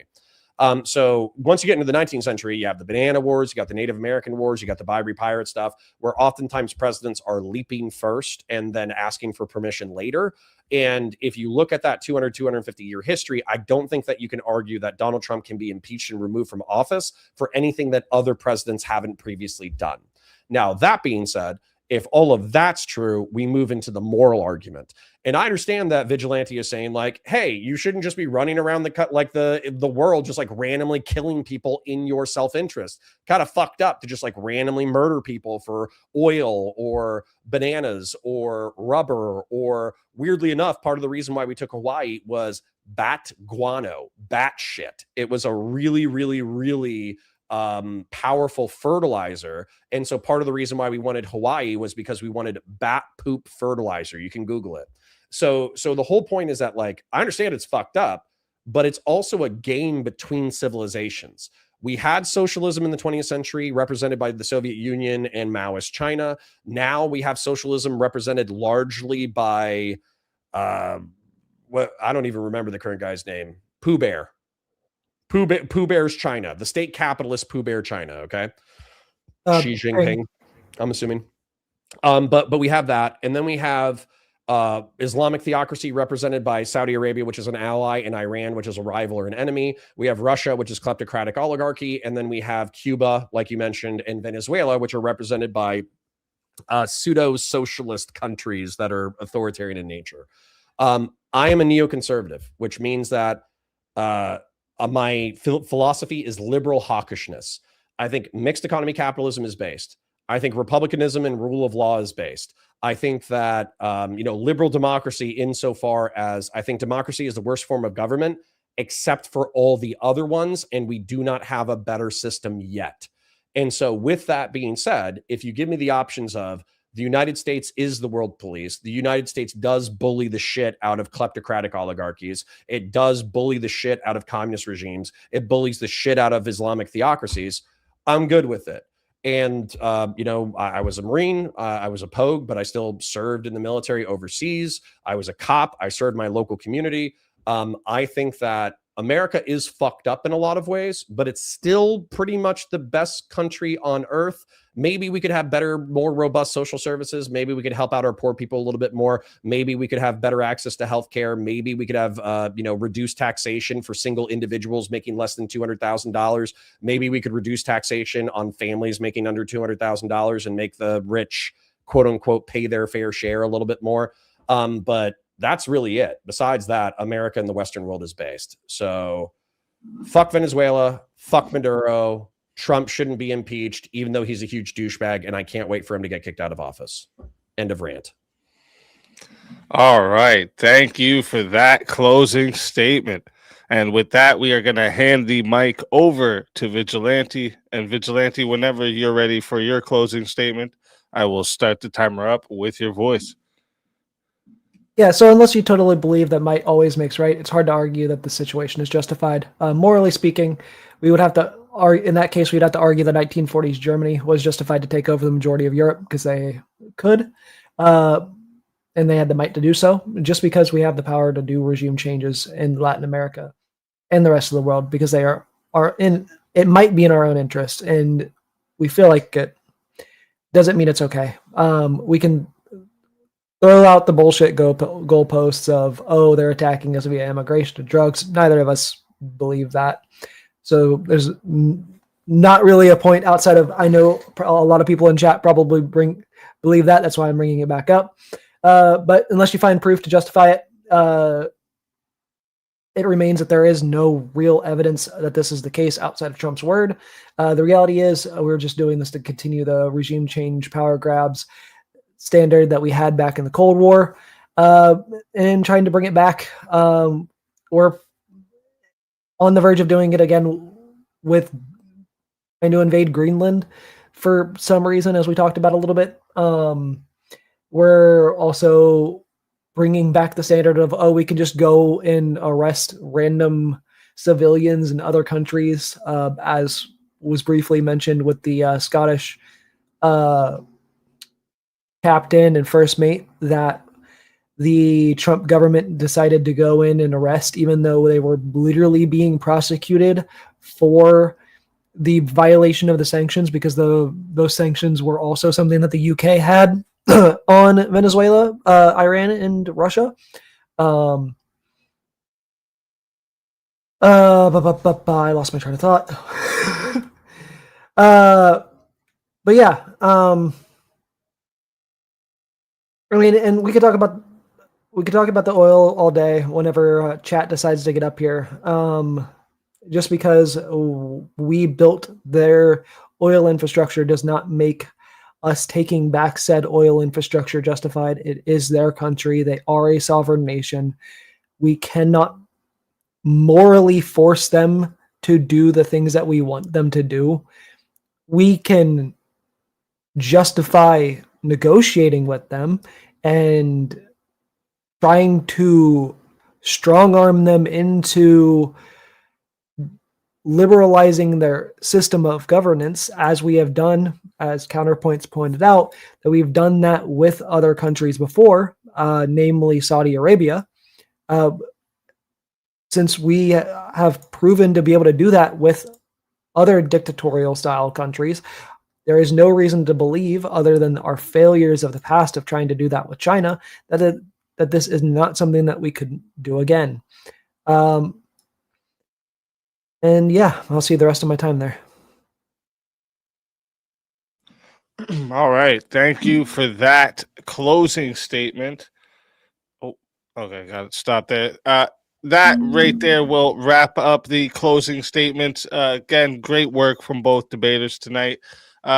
If you're enjoying what you're seeing, make sure you like the stream, subscribe to the channel so you don't miss any of the debates we host here on Swords of Reasons. We run all kinds of matchups, political debates, cultural, social issues, philosophy.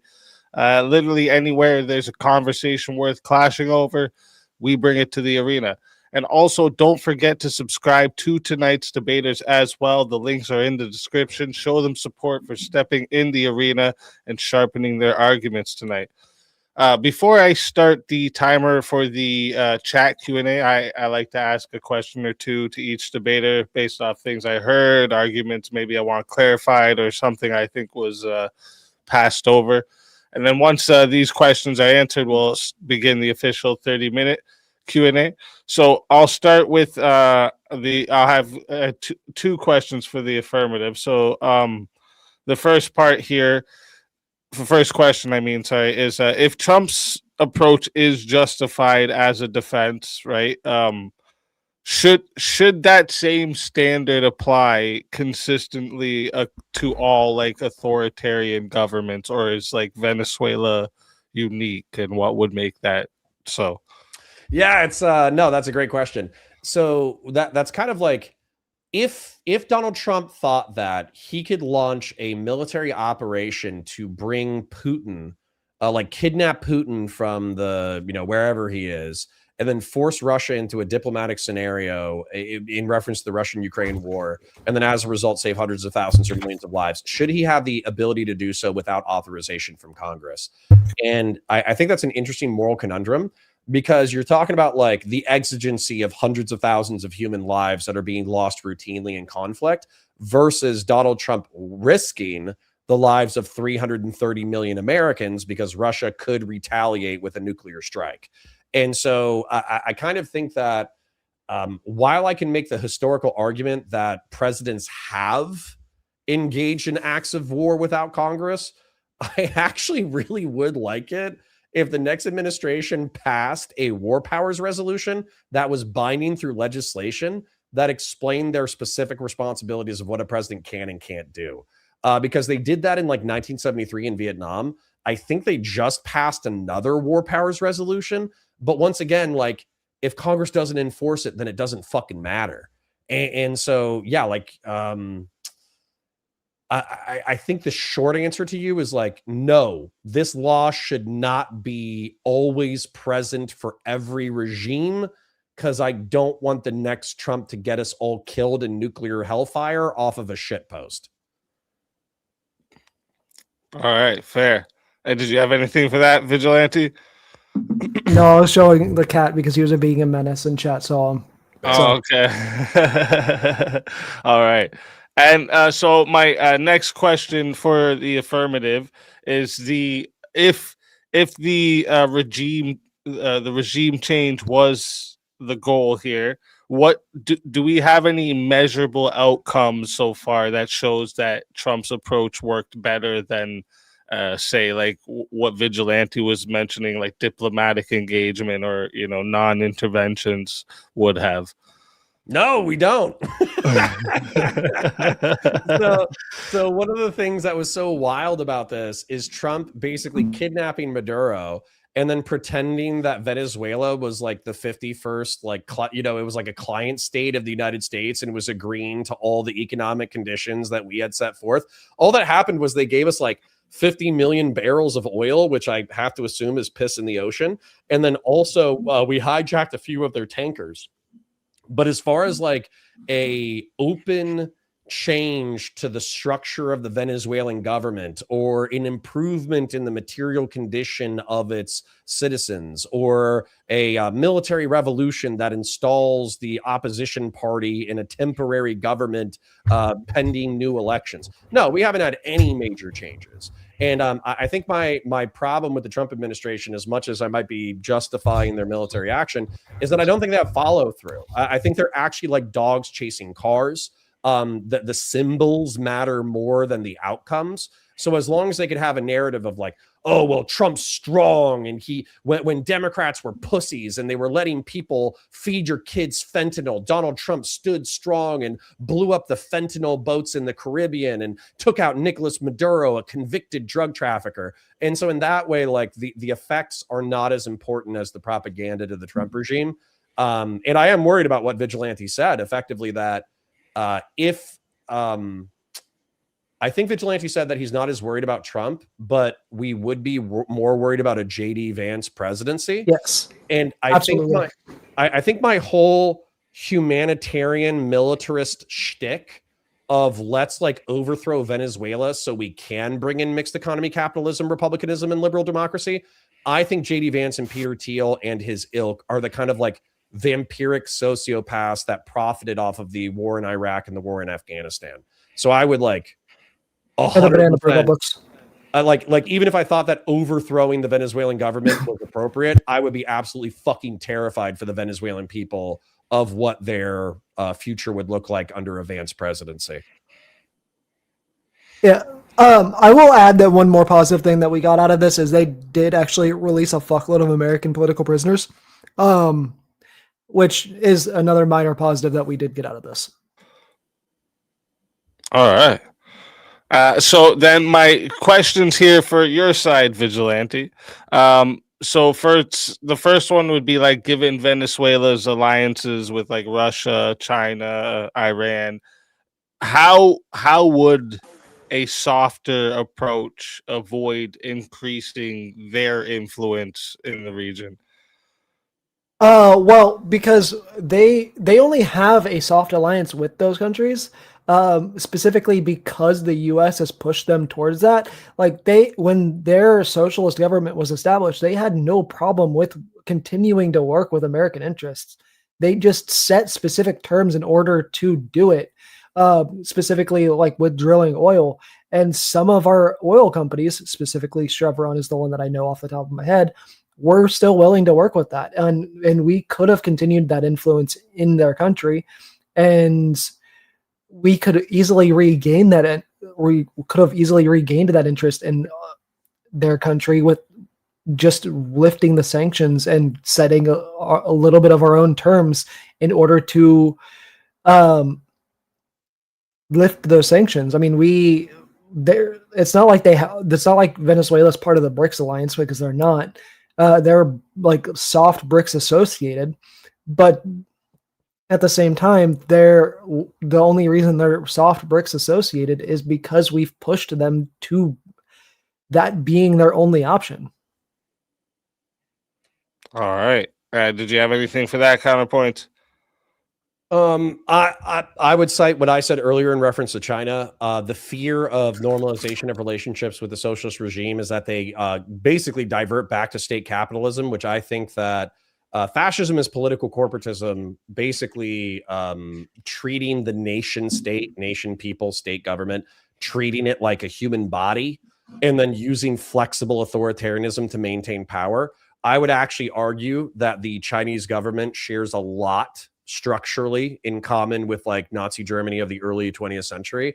And so I don't know if I would want to take a softer approach with Cuba or Venezuela if it effectively meant ushering in powerful, effectively fascistic societies.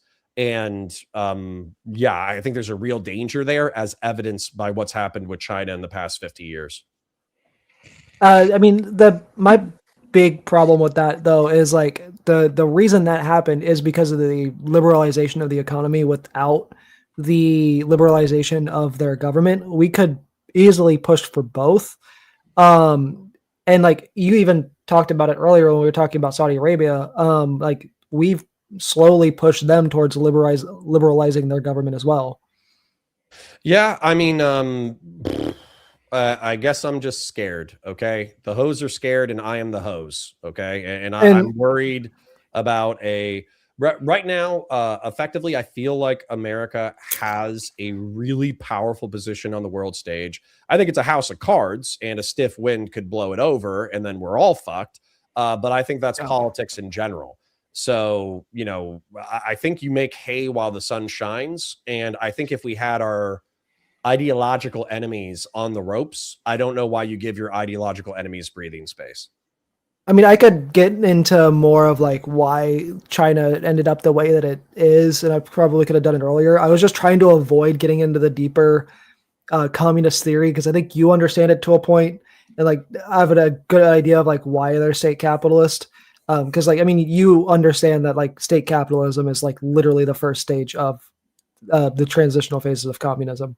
Like, sure, but I don't know if I don't know if anybody's really interested in moving on. I suppose, you know, like it feels like they're pretty capitalistic. They're pretty state capitalistic right now. You know what I'm saying? So if you have a Chinese socialist saying like, oh, we need to develop this industrial capacity in order to usher in socialism, I expect them to delay the ushering in of socialism because the status quo is too profitable, because people are self-interested. I mean, one of the reasons why they could like China in particular, if we pushed them that could easily do it, is because like their billionaires don't hold any power, and their government isn't really profiting off of their billionaires that much. The only reason why the billionaires exist is to stimulate the economy. I don't maybe I'm a cynic, but I wouldn't divorce the billionaires and state actors that much. Reason being is because the way that I conceptualize money is like money is an abstraction of like human energy. That's what it is. And so like if you accumulate a ton of wealth, wealth doesn't necessarily mean power, but it can grant you a lot of access to power. And so I don't think that they're as discreetly divorced as the CCP would like to pretend. Well, I mean, the way that their system's set up, where they allow the billionaires, it's still set up in a way where, like, if one of those billionaire oligarchs stepped out of line, they could immediately take all of his wealth. Sure, but that's where I think that what determines who steps out of line is not so much like their dedication to socialism. It just might be who Xi Jinping values on a personal and political level. I mean, we'll see where it ends up going because they're slowly, Xi Jinping is at least claiming that they're slowly trying to push towards socialism. So, but I'm not entirely convinced that can happen while the rest of the world is still capitalist. So we'll see. All right. And then my next question I had for you is if you see Trump's strategy here as like wrong. It was wrong for what he did. Like what is the specific like action of his do you think that made like the situation worse, or like maybe a better way to phrase it is like through what clear like cause and effect did it worsen conditions inside Venezuela? Yeah, so I mean, the boats that he was bombing specifically, from the knowledge that we actually have, they were mostly fishermen boats, and including the one that they double tapped that they were supposedly claiming was a narco boat. Which I mean, one of the main ways that they get food is fish in Venezuela. Like that was like significantly harming their food supply. And then not to mention that they obviously um, just kidnapped the leader of the country. Yeah, sorry. Were you asking about the boats that we were blowing up? I mentioned the boats that we were blowing up that we, from my knowledge, that they were mostly fisher boats. Okay, and I'm sorry. What's the question, Speakeasy? Just in case I wanted to address it. Yeah, I was asking basically like if Trump's strategy was wrong, what's like the clear cause and effect chain that worsened conditions inside of Venezuela? Oh yeah, I mean, I think we've been doing this for decades. So for one of the things that's interesting that I think Vigilante and I touched on, but I think we're both history nerds, which I know not everybody in chat is going to appreciate. But effectively, like when socialist regimes typically gain power, there is a bloom period where oftentimes the material conditions for the working class improve because of social benefit systems. But then what happens, particularly with the United States imposing very, very, very strict sanctions that starved what I would argue their mono-industrial approach, where they were basing their economy off of oil. When those resources dry up, you're kind of fucked. And so what I would say is the material conditions, unfortunately, Venezuelans might be acclimated to how fucked Venezuelan society is. I don't know if you guys remember this in the 2010s, but I think like the average Venezuelan lost like 20 pounds because of like inflation and the sanctions and the lack of economic vitality and all that kind of stuff. That actually, there were like rumors of people going dumpster diving to survive, people killing and eating like zoo animals in order to survive. And arguably, I mean, I'm in Florida, arguably a reason why like 10 to 20% of the drivers around me are Venezuelan is because of like economic and political asylees and migrants. So yeah, like I don't think Trump could be making it worse by starving the oil fleet, the shadow fleet that runs the oil out of Venezuela. But I think Venezuela has already been fucked for a long time. Hold on, I'm actually checking something. Like 10 or 20 years at this point. Oh no, I actually didn't even realize that. The sanctions on the Venezuelan oil that were the like reason their economy started starving were actually placed on Venezuela by Trump in his first term. Oh shit. Okay. I had to check that. I had to check that in real time because I wasn't sure when they were placed. I still think as early as the 10s, though, there was, I don't know if the oil itself was sanctioned, but I still think that Venezuela was under diplomatic pressure from the United States, like earlier than that. But I would have to Google the specifics. It might have been. All right. I don't. Well, were you gonna say something? I was just saying, I don't know the full history of the sanctions. I mean, I just know the ones that are related to the oil market. So that's like the most relevant whenever it comes to this situation. All right.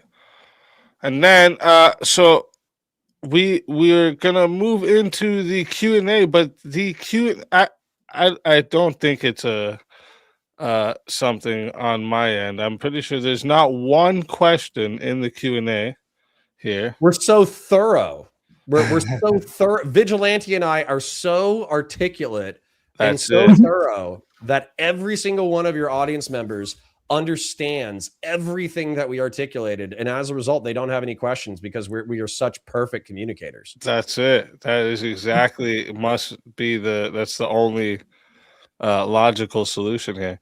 But we do have a couple of super chats from your side here, so I'll read those. And we did have some new members tonight too. So Dr. Dwayne Data, Jack of Blades, and love new members. Thank you very much. I appreciate the support big time. And then your side there, Counterpoints, got a membership from Chapin Grow. Chapin Grow, the Oh, Chapin Grow. Rowdy said it's bugged in chat, so apparently there should be questions. It's bugged? Oh, is that what's going on? Well, I seen a question just pop in there now. Is that, but that question, I don't see it in the chat from now. So maybe he's right. Maybe he's right, but we'll get to that in a minute then. Then we got the Chapin Grow for $2 said cookies for the million dialogue drop. Thanks, Cog Lord. Thank you. Although I don't think I'm as anarchist or an anarcho-capitalist as Malay, if that's what you're referring to. And then compare me to the alternative, also from Chapin Grow. True. That's a Joe Biden quote, and I think he stole it from somebody else. Don't compare me to the almighty, compare me to the alternative. And in my view, our alternatives are communism, kleptocratic oligarchy, and theocratic Islam. So I like liberal democracy over those three options. Fair. And then we got a 20 from Grassroots Hegemon says, I say this because way too many people don't know 17% of their 401k is invested in an AI slop bubble. When AI can start to code well in context is when it will be worth a 300 times ratio. That's with the president pumping it. Yeah, no, I think that's true. There are like AI startups that are saying that they have AIs that like you can just tell the AI to code this thing and it'll write the website and the software for you and all that kind of stuff. But I think it's buggy like a motherfucker at this point. But yeah, like when AI is sufficiently intelligent to build out the digital infrastructure, like unlimited digital infrastructure that is capable of creating new businesses, that's when it'll be worth what it's estimated to be worth now. And until we have that, it does feel like a bubble. All right. Oh, I was muted there. Okay, so I guess something is going on. Was going on with the Q&A because I guess people had put questions in, but it wasn't going there. I seen a couple questions pop in there now. So if you guys want to try and put it in now again, go ahead. And also, I didn't start this time. Also, if you can't get it in there for some reason, just put it in the chat and I'll try to see it there as well. But we got first one comes in from SY9C says, are either of you familiar with Trump allowing Venezuelans asylum after the sanctions he imposed? Yeah. I don't know how many he allowed, but yeah, I'm sure that we took in a huge amount of Venezuelans after the economic crash. Yeah. Yeah, I'm pretty sure we've been allowing Venezuelans to claim asylum here even before that. I'm pretty sure because we typically do that with socialist regimes in general. I mean, we had that policy with Cuba for the longest time. I think Trump recently got rid of it, or is like pressing to get rid of it. All right. Next one comes in from the same person, SY9C says, why doesn't Trump granting Venezuelans asylum before leaving after his first term get enough attention after imposing sanctions that led to Venezuela's despair? So talking. I don't know what the point is, because the question is whether or not you should be able to economically and militarily pressure like socialist regimes. My answer is yes. But then I did Google, like, when were Venezuelans accused of eating zoo animals? It was in 2018. So yeah, if the Trump sanctions worsened the Venezuelan economy to the point that they lost 20 pounds on average, then obviously we were trying to fuck up Venezuela so the best people would leave. So they would come to the United States so they could be political dissidents against the Venezuelan regime. And then the Venezuelan regime would be overwhelmed by economic and diplomatic calamity. So hopefully, eventually, the government would collapse. So yeah, that's I think it was. And if you want to know why it doesn't get a whole lot of attention, is because Trump does things like that and then turns around and rags against illegal immigration, and then also includes Yeah, that's kind asylum of seeker. fucking bananas. I'm not gonna lie. That's pretty shitty. That's pretty. Because he does that, and then he rags against illegal immigration, but then also includes asylum seekers in that ragging against illegal immigration. Yeah, So, yeah. Like really attacking and destroying the Venezuelan economy to the point that the average Venezuelan loses 20 pounds over the course of 6 months. And then also there's like a mass flood into Colombia and Central America. And then being like, hey, we're full. No one can come across the border. Yeah, that is like oh no, not just that. Being like, oh, we'll let you in, but then we're gonna say we need to deport you because asylum seekers are illegal immigrants. Bruh. All right, that's all right. I just learned like a new degree of evil that I already knew existed. But to that's have why it it doesn't get attention outlined now. with such specificity is actually almost impressive. Yeah, that's why it doesn't get attention, is because he'll do it, and then he'll turn around and act like the Democrats are the one doing it, and asylum seekers are evil, illegal immigrants, and all that bullshit. The Biden wave. The Biden wave. All right. Next one comes in from Bud1239. It's, how is arresting Maduro an improvement in Venezuela when the current regime is still in charge other than its leader? Why can't the U.S. just buy Venezuelan oil? Yes. So it doesn't. Like I said, I think Trump is a dog chasing cars. I don't think we have I would trust Marco Rubio to have like a long looking policy in Central and South America. As a matter of fact, he's articulated in several meetings, but I don't think Trump has that kind of discipline. And so for him to just pretend that Venezuela is the 51st state now, I think is cope, and he's a dumbass and he's a uniquely stupid president. And then why can't the US just buy Venezuelan oil? Well, we want to buoy them just enough to keep them in deprivation, but we don't want to buoy them so much that we create the same dynamic that I articulated in China, where you effectively have a successful, powerful, economically vibrant state capitalist authoritarian regime in your backyard that controls a third of the world's oil. That would actually be a fucking nightmare.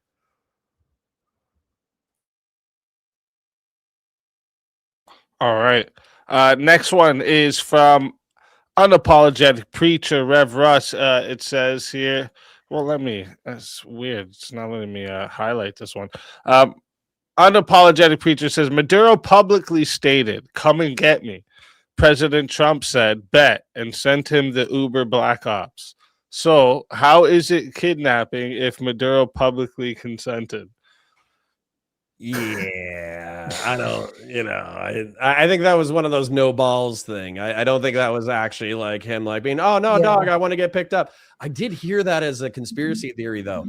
I heard that Maduro I think it's bullshit, but I do think it's a funny thing to think about, that Maduro actually wanted out. So the best coordinate with American special forces in order to get kidnapped. I think it's bullshit, but I do think it's a funny theory.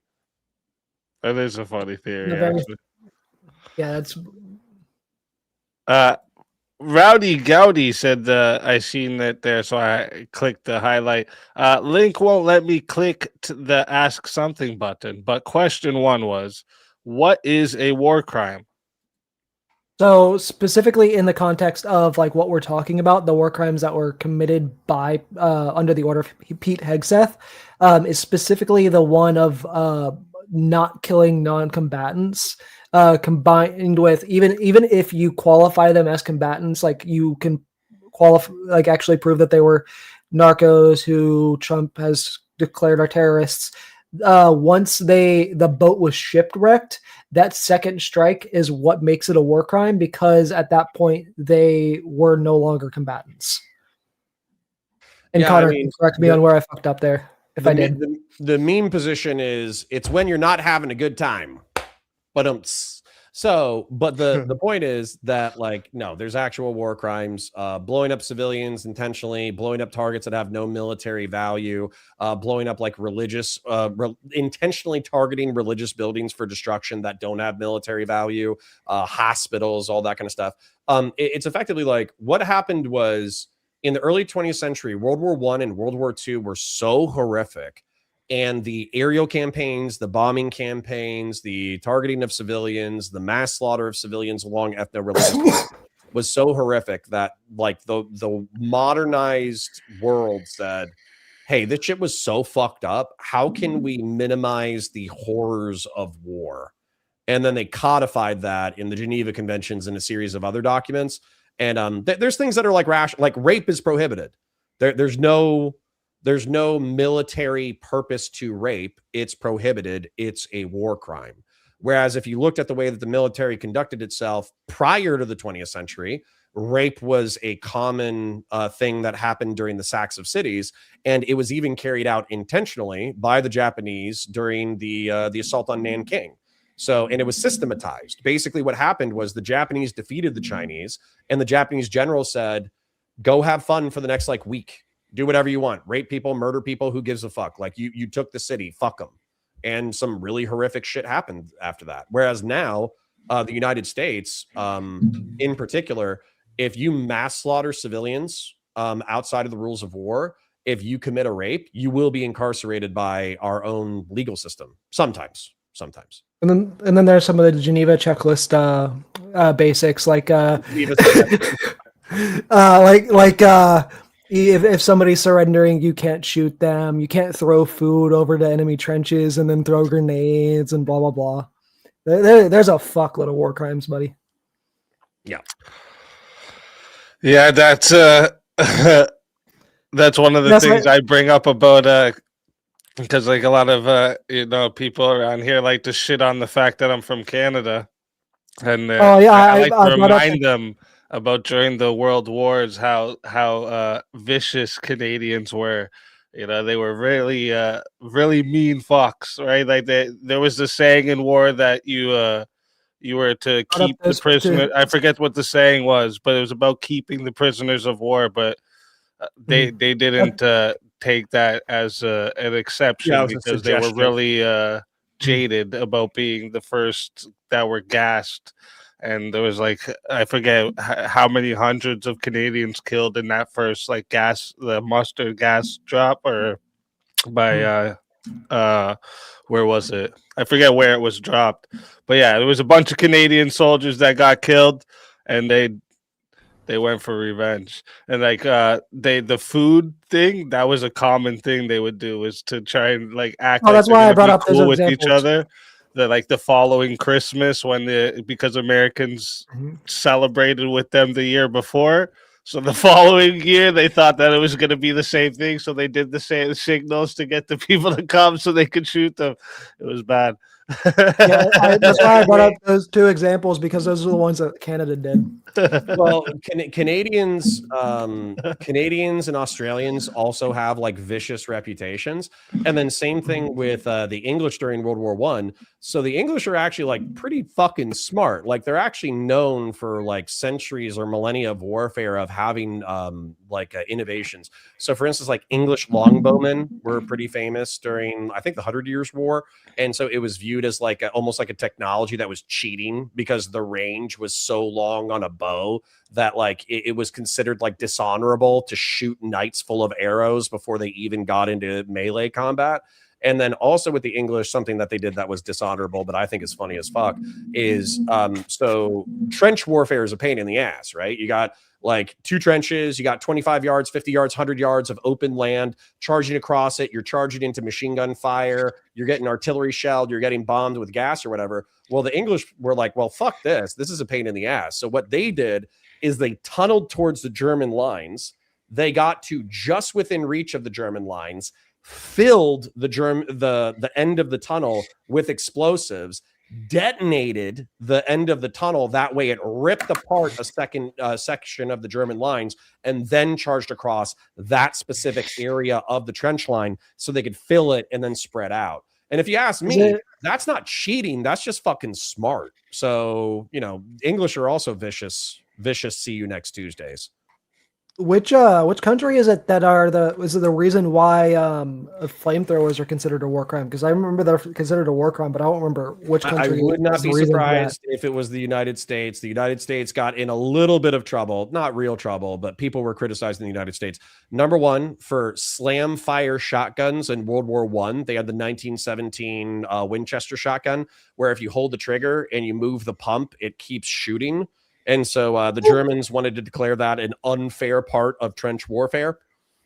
And then the Americans said, fuck you. And then also flamethrowers were common with American forces through World War II. They were less popular in Vietnam because with Vietnam, they used it for like defoliage. They would like burn the sides of the river to try to remove cover from bad guys who would want to snipe the boats. But in World War II, we were using flamethrower troops like a motherfucker. That makes sense. That makes sense. Next one we got here from Rowdy Gowdy. Question 2. Can you have power without corruption? With me, Uh, you can trust me with absolute power.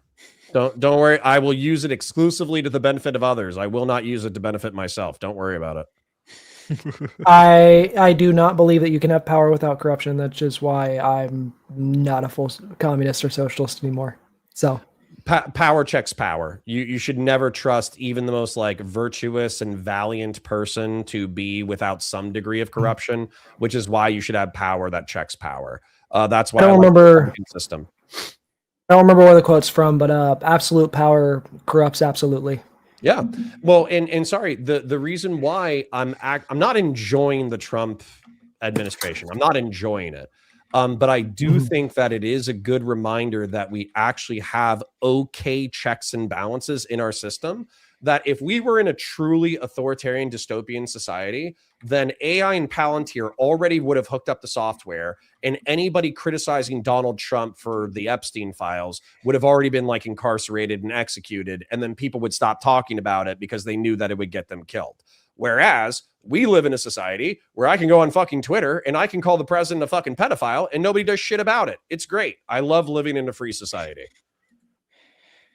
At the same time, though, it also proves that the government does have some pretty bad issues because the Trump administration has kind of just proven that they can just ignore the Supreme Court and there's not going to be any consequences. We could fight about it, but I don't want to distract about it too much. I think we're gonna survive this moment in history. I think we're gonna survive. All right. Next one I seen there. It's I mean, it's kind of a question. Just do you hate him because Orange Man bad and you are just anti-democracy then? No, I don't just straight up hate Donald Trump. I'm one of the few leftists that you'll see out here that will actually commend him for some of the good things that he's done. I don't know how many of you guys watch Wick. I mean, I know Connor does, but Talked to him earlier today, actually. Wick had a panel a while ago where on the Big Beautiful Bill, and it was me and I don't remember who my debate partner was against some like libertarians, and we were talking about like all the bad things in the Big Beautiful Bill, but at the same time, while my debate partner wasn't willing to grant it, I was that the removing tax on overtime and removing tax on tips is a good thing. There are other good things that Trump has done, like getting rid of the Pacific Partnership. I don't think that was a really that good of a trade deal. I mean, like, there's a couple of good things that Trump's done, and like, I don't had the question a while ago for a debate. I don't know if he ever did the socialism one. Like, Trump would be a good pathway to socialism or whatever. Do you remember what that question was? Easy. You're Weirdly muted. enough, I agree with that. Oh, I'm statement that muted. Trump I'm is muted. That's the what pathway to happened. socialism. It was something about Trump and MAGA are mostly socialists, or Yeah. I'd have to find. I think it was like Trump could be. Oh, it was. Trump is the most socialist president in the last 33 years.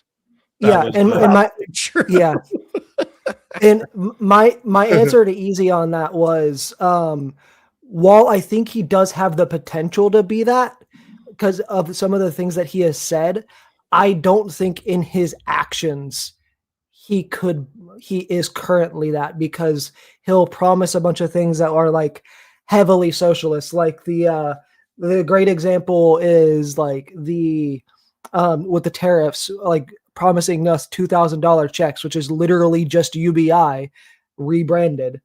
But I don't believe he's going to deliver on that. Hell, during his first term, he hinted at wanting to do basically Trump Medicare for all, and he never fucking delivered on that either. So, like, does he talk a big game that are like very heavily socialist policies that I would support and that I would also heavily commend him for doing? Yes. Has he followed through on any of them? No. All right. Then what was Rowdy Gowdy had another question. Should China intervene when we decide to take Canada and Mexico? No, okay. Meme position is I don't think weirdly enough, if you look at Chinese history, they don't really like direct military intervention. Like the Sino-Vietnamese War, and the feudal wars of Japan and China are actually the exception, not the rule. What they like is they like being powerful enough that other people pay them tribute. So if there was a war between the United States and Canada and Mexico, I don't expect China to actually send like troops. I expect them to send like financial support, guns, ammo. I don't think they would engage in actual hostilities. Then what I would say the non-meme answer is I think that Trump saber rattling about like invading Mexico with special forces to kill cartels, and I think that his whole saber rattling about invading Greenland and Canada, I think it's mostly bullshit. And what the advantage to, we talked about this earlier, the disadvantage to Vance is that he's a Trojan horse for Silicon Valley tech companies and defense companies. The advantage to JD Vance is he's nowhere near as geopolitically fucking stupid as Donald Trump.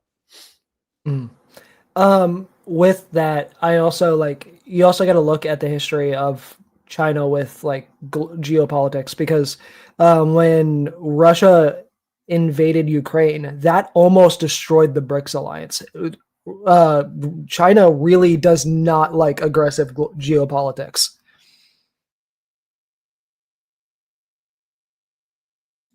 I'm muted. Next question I seen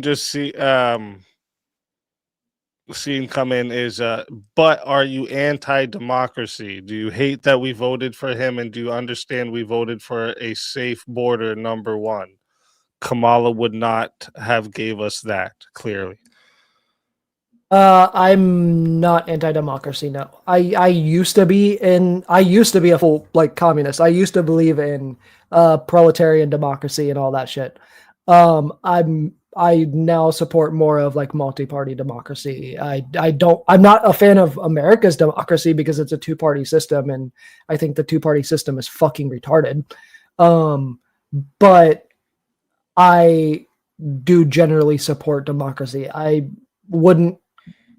There are certain types of democracy that I don't believe are democracy, like Israel, which is why I threw shade at them in my opening statement, because I don't think when you have to build alliances to build your government and people can manipulate the system to hold power for fucking 20 years, that is truly democracy.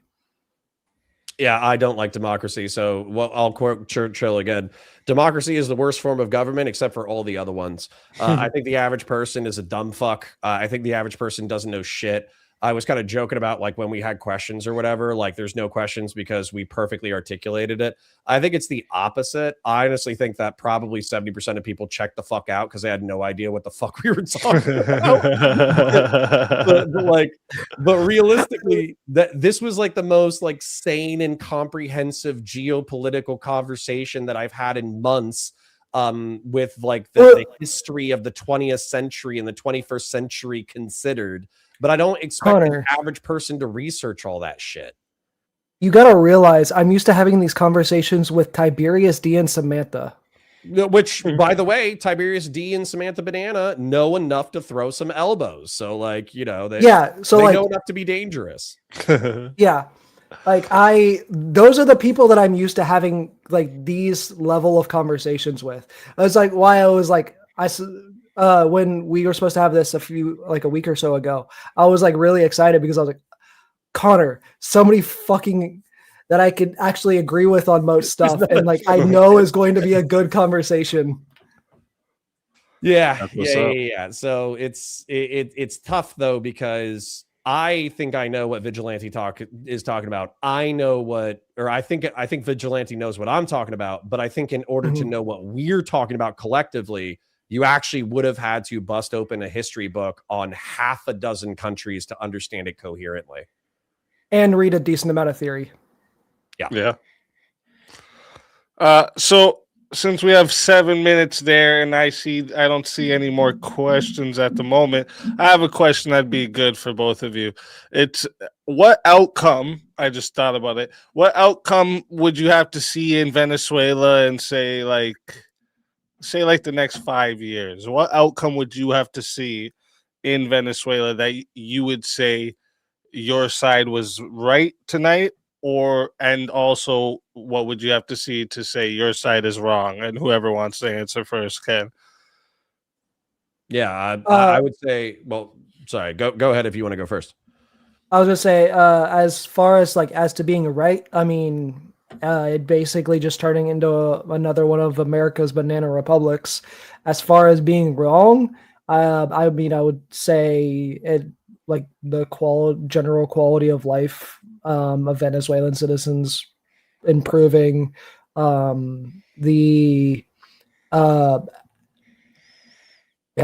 pretty much like the country actually like opening up to more free market systems and like moving away from the state capitalist phase, maybe backtracking a little bit to like democratic socialism.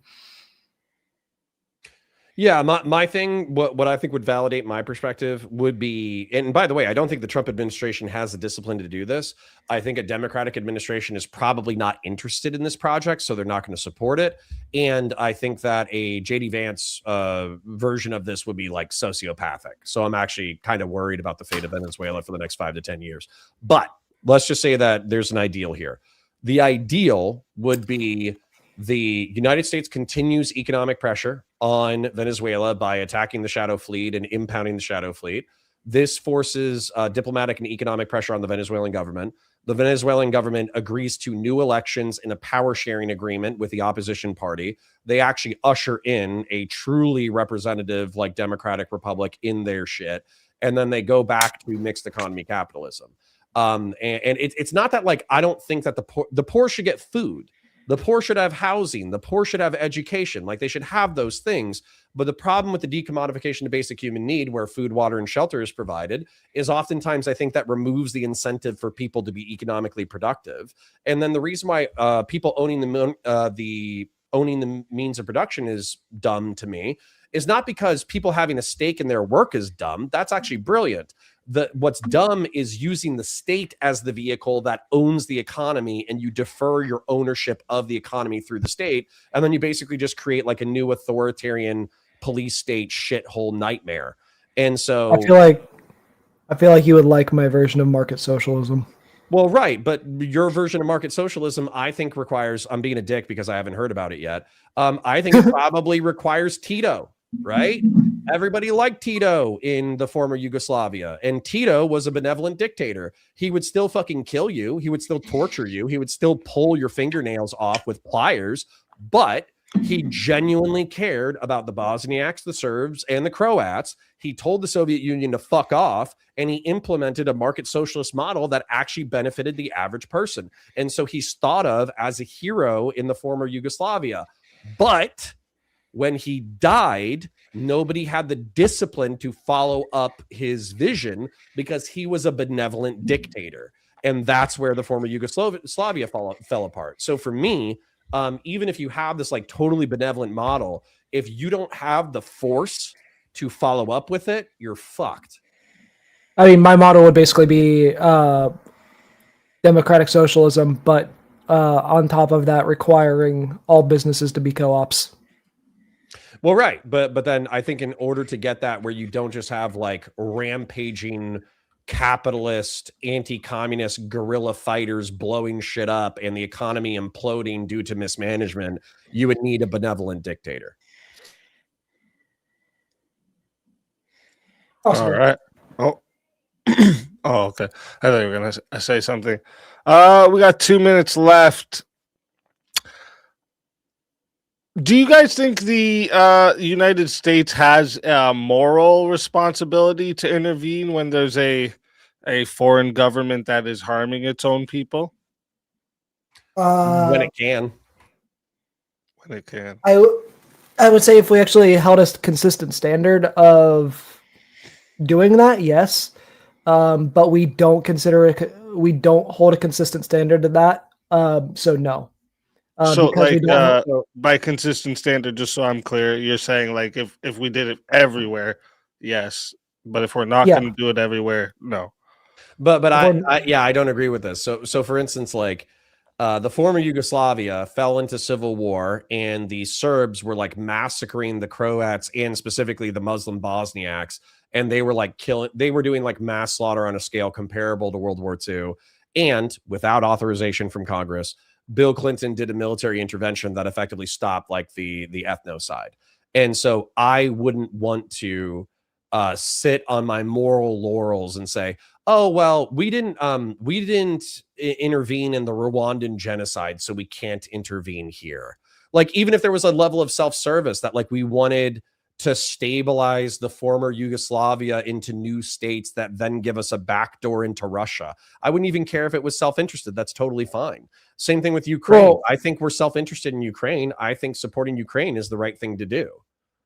Well, I mean, I'm not saying like we would need to do it literally everywhere. Like, we've intervened in a lot of different attempts at genocide or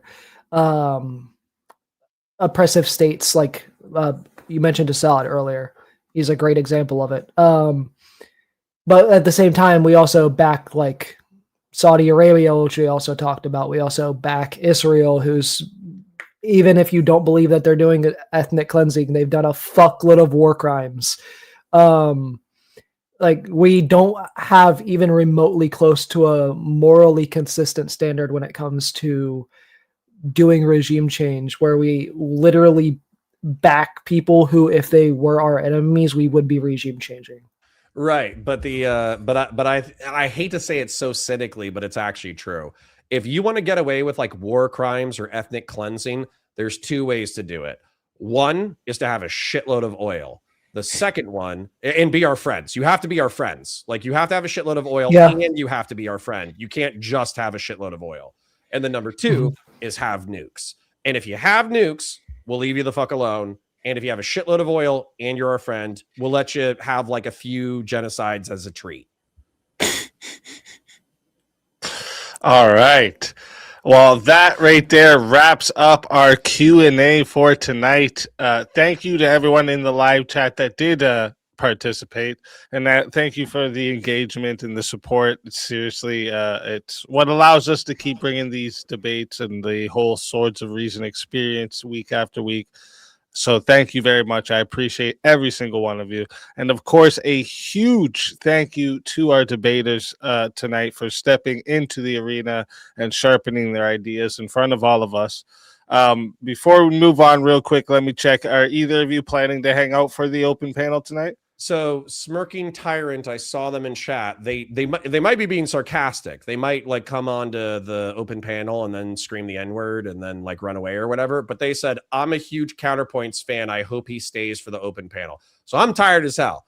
I want to go to bed. But if Smirking Tyrant is coming up to chat real quick, I'll hang out for a second so I can answer whatever questions. Yeah, I know Ren. She is a fan. She's being serious. Okay, cool. Yeah, then I'd love to talk.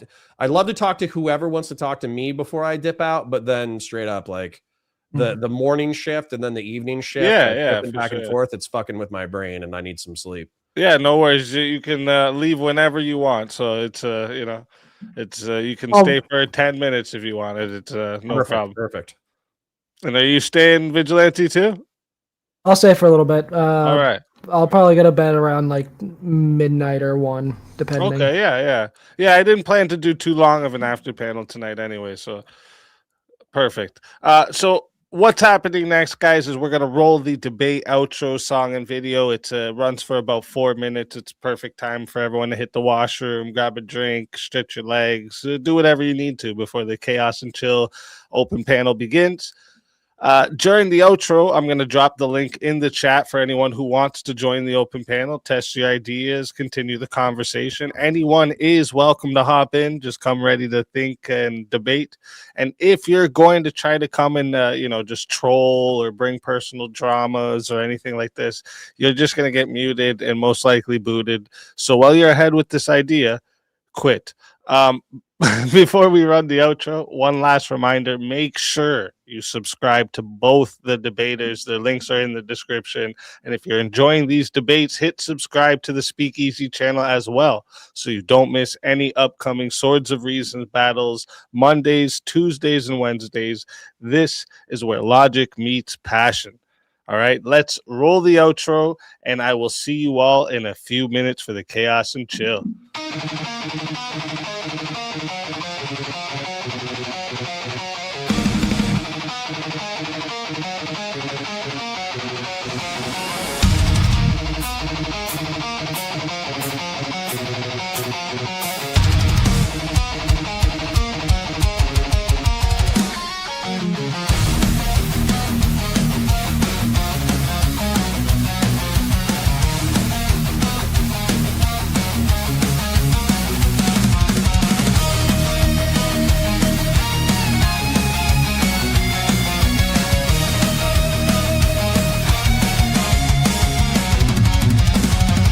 Step into the circle where the echoes collide.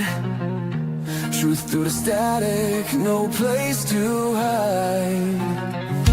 Iron tongues, sharpen fire in our breath. We dance with conviction on the edge of death. Your words are bullets, mine are storms. Ideas forged where lightning forms. No retreat, no treason. We clash our swords of reason. Cut through lies with steel precision. No faith, no fear, just raw collision. We clash our swords of reason.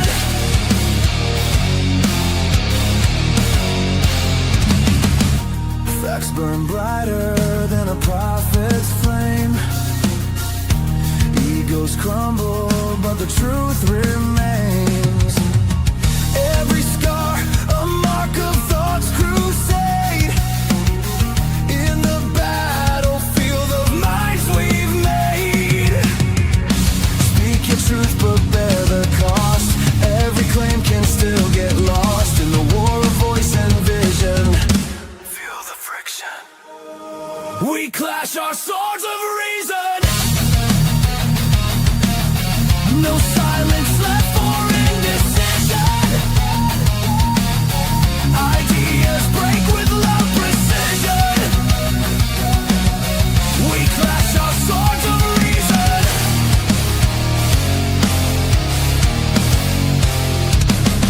Strike me with logic, I'll bleed my proof. We cut through chaos to carve out truth.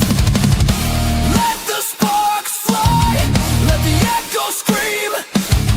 This is no debate, it's a metal dream.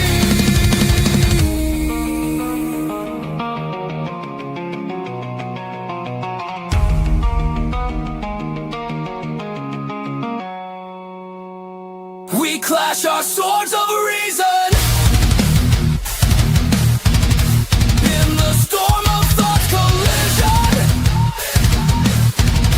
Forged in fire, pure precision.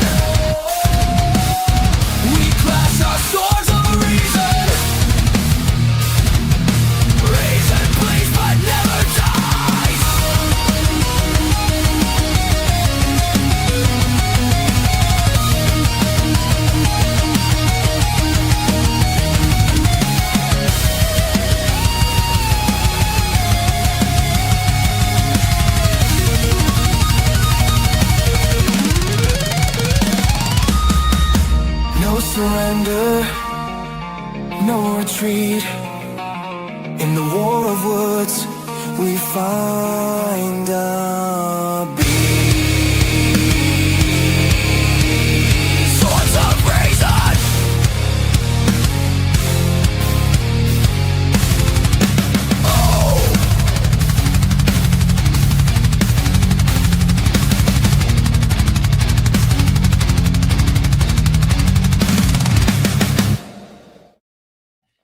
And we're back. Oh, not counterpoints yet. He's still in the washroom, I think. Oh, there he is. Good evening.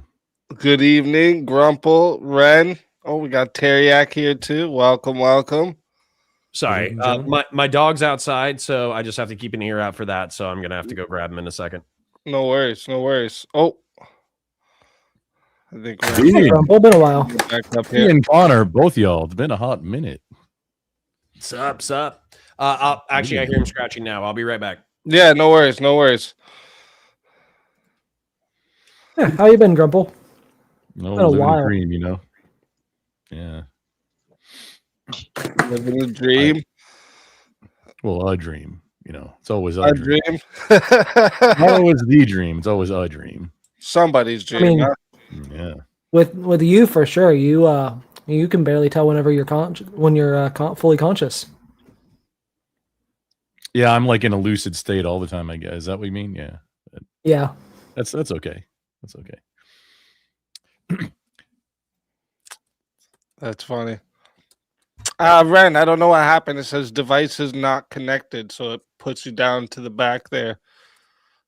Maybe it's not letting you connect something. While we're waiting, hey V, just that policy that you were trying to think of, the wet foot, dry foot policy for Cuba for Cubans, is if they can like stand on, if they can get to Florida, essentially, then they're Yeah. good to go. That was enacted under Clinton, but it was removed under Obama. No, it wasn't removed under Obama. Yeah, it was. Was it? I thought it wasn't removed till Trump. It was. Oh, something. Yeah. Ren Just must be having FYI. issues every time she connects. It kicks her or something. It was called wet foot, dry foot, though, if you want to look it up. But oh, you there, Ren? Yeah, I'm here. There you are. Welcome. Thank you. What's up? Oh my god, is this the real counterpoints in the chat with me right now? I think so. Look at you, you handsome bastard. Nah. You look like the cool uncle at a party, and that's the vibe that I've always been. I actually, when I clicked on the video, I am also subscribed to you, so I thought it was you. And I was like, whoa, this is speaking, whoa! You're a little loud, but I do aim. There's a lot of like muffly gain. That's not just me, right? Yeah. Yeah, no, I tried It's to not turn just it you. down so it wasn't so loud. Yeah. But Is that better? it's still incredibly loud with a lot of Yeah, it gain. might be like your mic's super close or something. Back up a couple inches. Or maybe it's a different mic than you think you're using. What about now? That's worse. Yeah, it's Put, like put your we mic can't in hear the you. other room. Sorry. Well, I'm using like the type that you put on your ears or whatever, like headbuds. And it has like a. Does it have like Not as loud. a headset like this? Nah, it's like literally like JBL, like $80 headbuds. Oh, okay, yeah. Move it away from your mouth a little. I think it's 8 the inches. actual earbud. Okay, what about this? Yeah, Speakeasy, can What? you not turn it down on StreamYard? yeah, I can turn it down. Try now. Okay, can you hear me at a decent volume or start out? We can hear you, but and the volume's okay now, but the gain is like it sounds like the mic is immediately in front of your mouth. to the game is point off the that charts. every word is like super blasted. Yeah, that's what it is. It's the game. Yeah. Okay, well, I'm gonna be quiet for a bit until my actual headset charges, and I'll just listen for now. I'll mute myself. Okay. All right. No worries. But did anyone else have anything for vigilante or counterpoints? Yeah, so vigilante, this whole thing of like the Venezuela thing, if it was the case that Russia was using Venezuela as a way to get around the sanctions, and the only way for America to prevent Russia from doing so was this whole Venezuela job, and like I said, like Noble Lie comes to mind, all stuff in terms of justification, purely because they want to avoid going into an official war with Russia. Would you not justify it then? I don't support using proxy wars. But at the same time, that wouldn't really be possible considering the same people who have sanctions on Russia are the same people who have sanctions on Venezuela.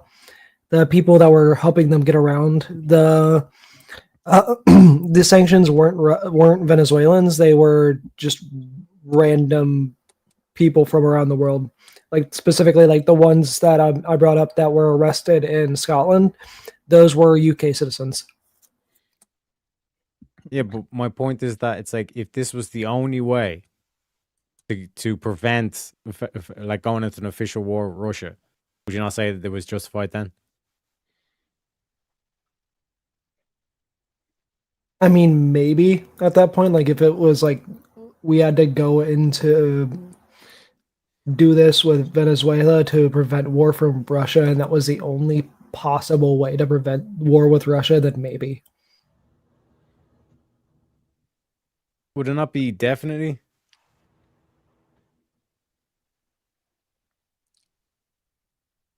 Because if you don't support proxy wars, you hardly support like a full-out war with Russia. I mean, I'm mostly an isolationist, so I don't really support going into war in general unless we're attacked. So yeah, fair enough. I would say that I have the antithetical view. Effectively, I think that isolationism is what in the early 20th century. I mean, shit, I just might be regurgitating propaganda that I learned as a child, but like we were isolationists during the 19th century. We kept getting sucked into conflicts as a result of our international commercial interests. We were isolationists prior to World War I. We eventually got sucked in because Europe needed us in order to complete the war, or else everybody would suffer for another half decade to a decade to come. World War II, the same thing. We tried to avoid being in the war, try to avoid being in the war. And if you look at the Cold War, the way that I perceive it is we've effectively been fighting World War III since 1945. But the way that we've been fighting it is trying to prevent World War III. So yeah, we've had Vietnam. Yeah, we've had Korea. Yeah, we've had Grenada. Yeah, we've had Lebanon. Yeah, we've had Syria. But like these conflicts pale in comparison to the conflicts of the early 20th century. But Connor, why did you not? Okay, when you were bringing up war crimes, why did you not mention the Marine Corps? And because I mean, we're innovators. If I recall correctly, you're one of us also. And then just follow on with what I don't think we've ever talked about this. What is the best flavor of crayon? Or orange and red, obviously. Orange. That's an interesting take. I mean, red is the correct answer. It's the same thing as Starburst. Okay, but why didn't you mention the Marine Corps when you're talking about war crime innovation? Like, okay, because come on. I was waiting for it, crime, and then you just edged me the entire time. Because I think it's funny, but a lot of other people don't think it's funny. So for instance, like during the Philippine counterinsurgency, we either did it or we spread a rumor that we were dipping our bullets in pig fat. That way, if you were killed by a Marine, then you wouldn't get into heaven as a Muslim because you got infected with pig fat. There was also the whole use of white phosphorus for targeting things in the Iraq conflict. There's also the use of depleted uranium shells. There's also bayonet usage and shotgun usage when it's not always appropriate. I think some of that stuff is cool, but I also understand if people don't think that's cool. So that's why I don't show off my bloodlust in public. I think enough comes through without me intentionally showing off my bloodlust. Be a lot cooler if you did. I don't mind talking about war crimes. I own an M48 Cyclone. Cool. Although M48 Cyclone, I'm unfamiliar. Sorry, could you? What is? That's that a truck. rocket launcher. That's a truck. I'll grab it. It's a turbo. It's a GNX and a pickup body. The Okay, Cyclone. I'm worried about whatever this is. But just as an example though of like a piece of history. Oh, V, hang on. If you can hear, we're on YouTube, buddy. You can't have pews. Oh, that's fine. Okay. Oh, no, it's fine. like the tri-bladed knife that's difficult to stitch up. Yeah, the one that does similar amount of damage to a hollow point. They call that the duck penis. Don't Google it. Well, the quick historical Don't thing Google it. I wanted to share this Be because scared. I do think it's one of the things that I always think about when I think about war crimes. So the birth of Florida was birthed with a place, trigger warning, racial slur, the Negro Fort. You can Google it. Okay. I'm not making stuff up. You can Google it. I'm not using that as an invective. I'm using it as a descriptive place of a place.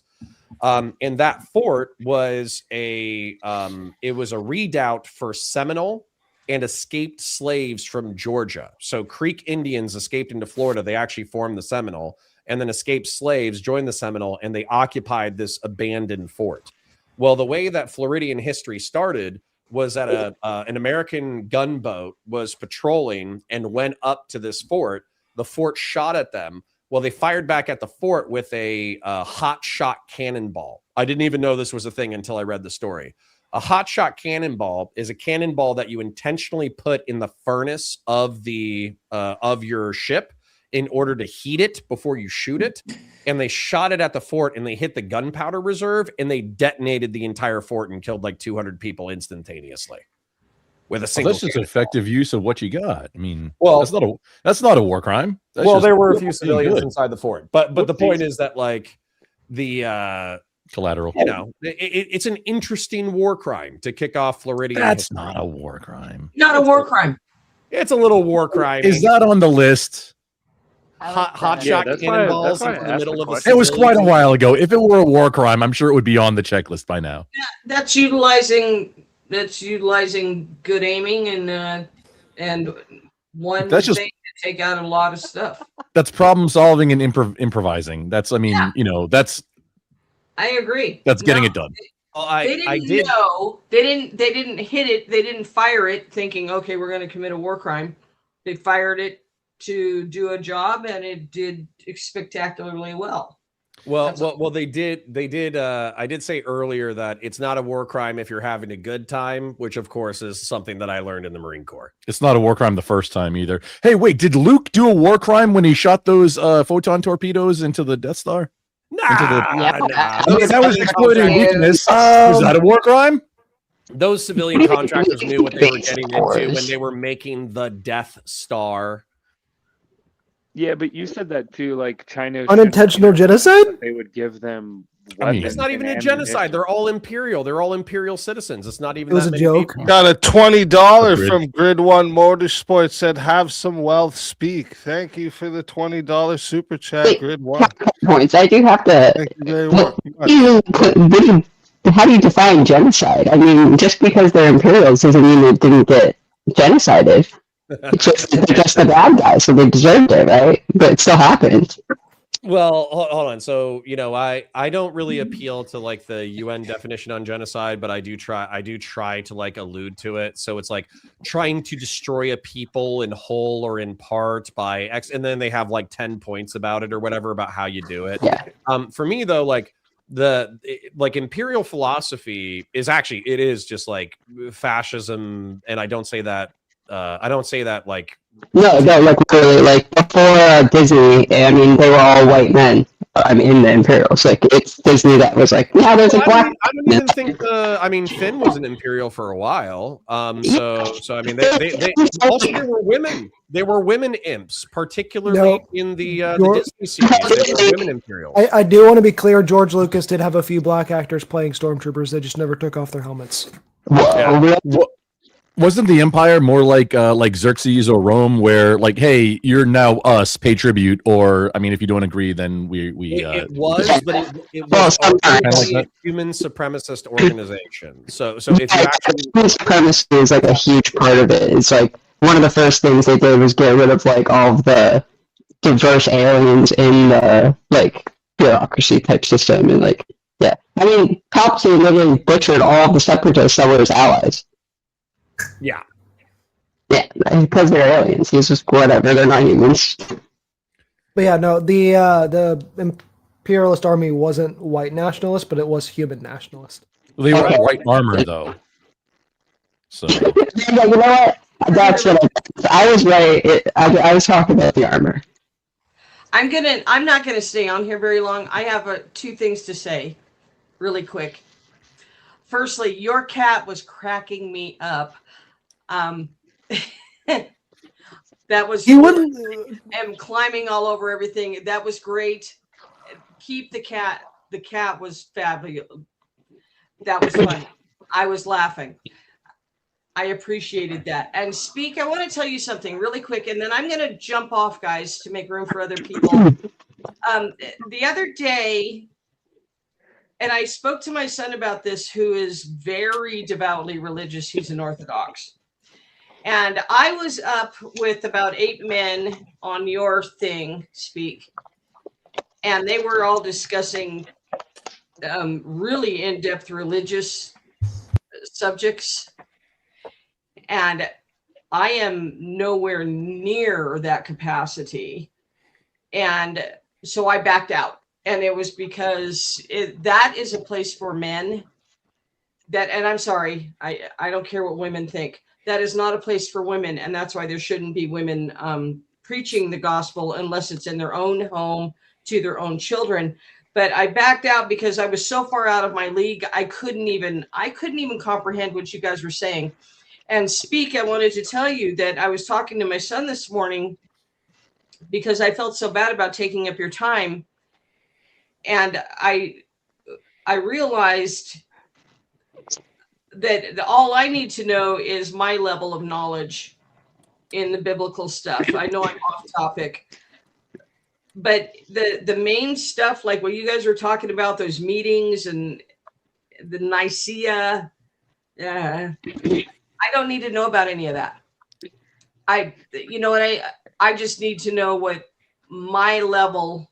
Ask me anything about science, I've got you. But and he said women actually aren't even supposed to be involved in that. They weren't involved in any of those aspects of it in like that Nicaea thing. So I wanted to firstly apologize and tell you that I will always pull out of a conversation that I am not appropriately in. You guys were talking about women in relationships the other day, and I backed out also there because I had no business being in that conversation. So I completely support all you guys. You guys are fabulous.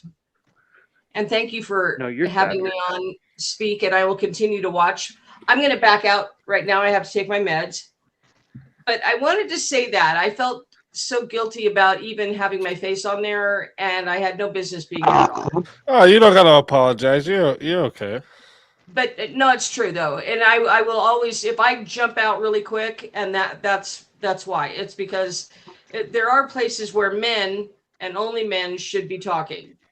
You know what I mean? And I had no business being there. So Called the Warhammer store.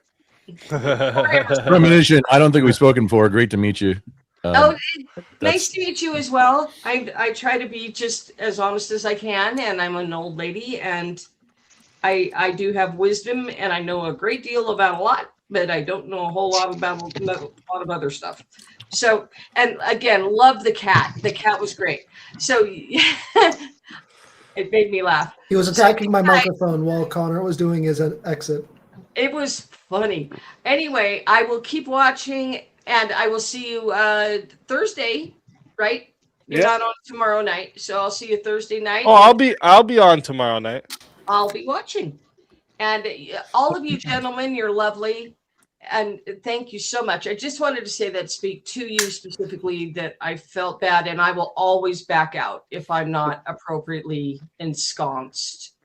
Okay. All right. Okay, All right. dear. Thanks, Thank have you a good for night. coming up. Bye, you guys. Have a good night. Take care. So based. All right. Well, I was going to say, Ren, I am tired. So do you have a headset, and do you have a specific question or questions that I can address? I'm using a headset. I don't know if the mic is better. It's a different microphone, so I don't. It's moderately better. I still think you're Yeah, a it little is. high. It is but a little I better. I Yeah. can hear the words you're saying, which is a good step up. Ren DM'd me. She asked why you said orange is a good crayon. Because obviously, dude, okay, when I go for Starburst, I don't know how you guys enjoy Starburst or Skittles, okay? But I take orange and red. You ate the And charms, didn't you? Well, Oh, no, yeah.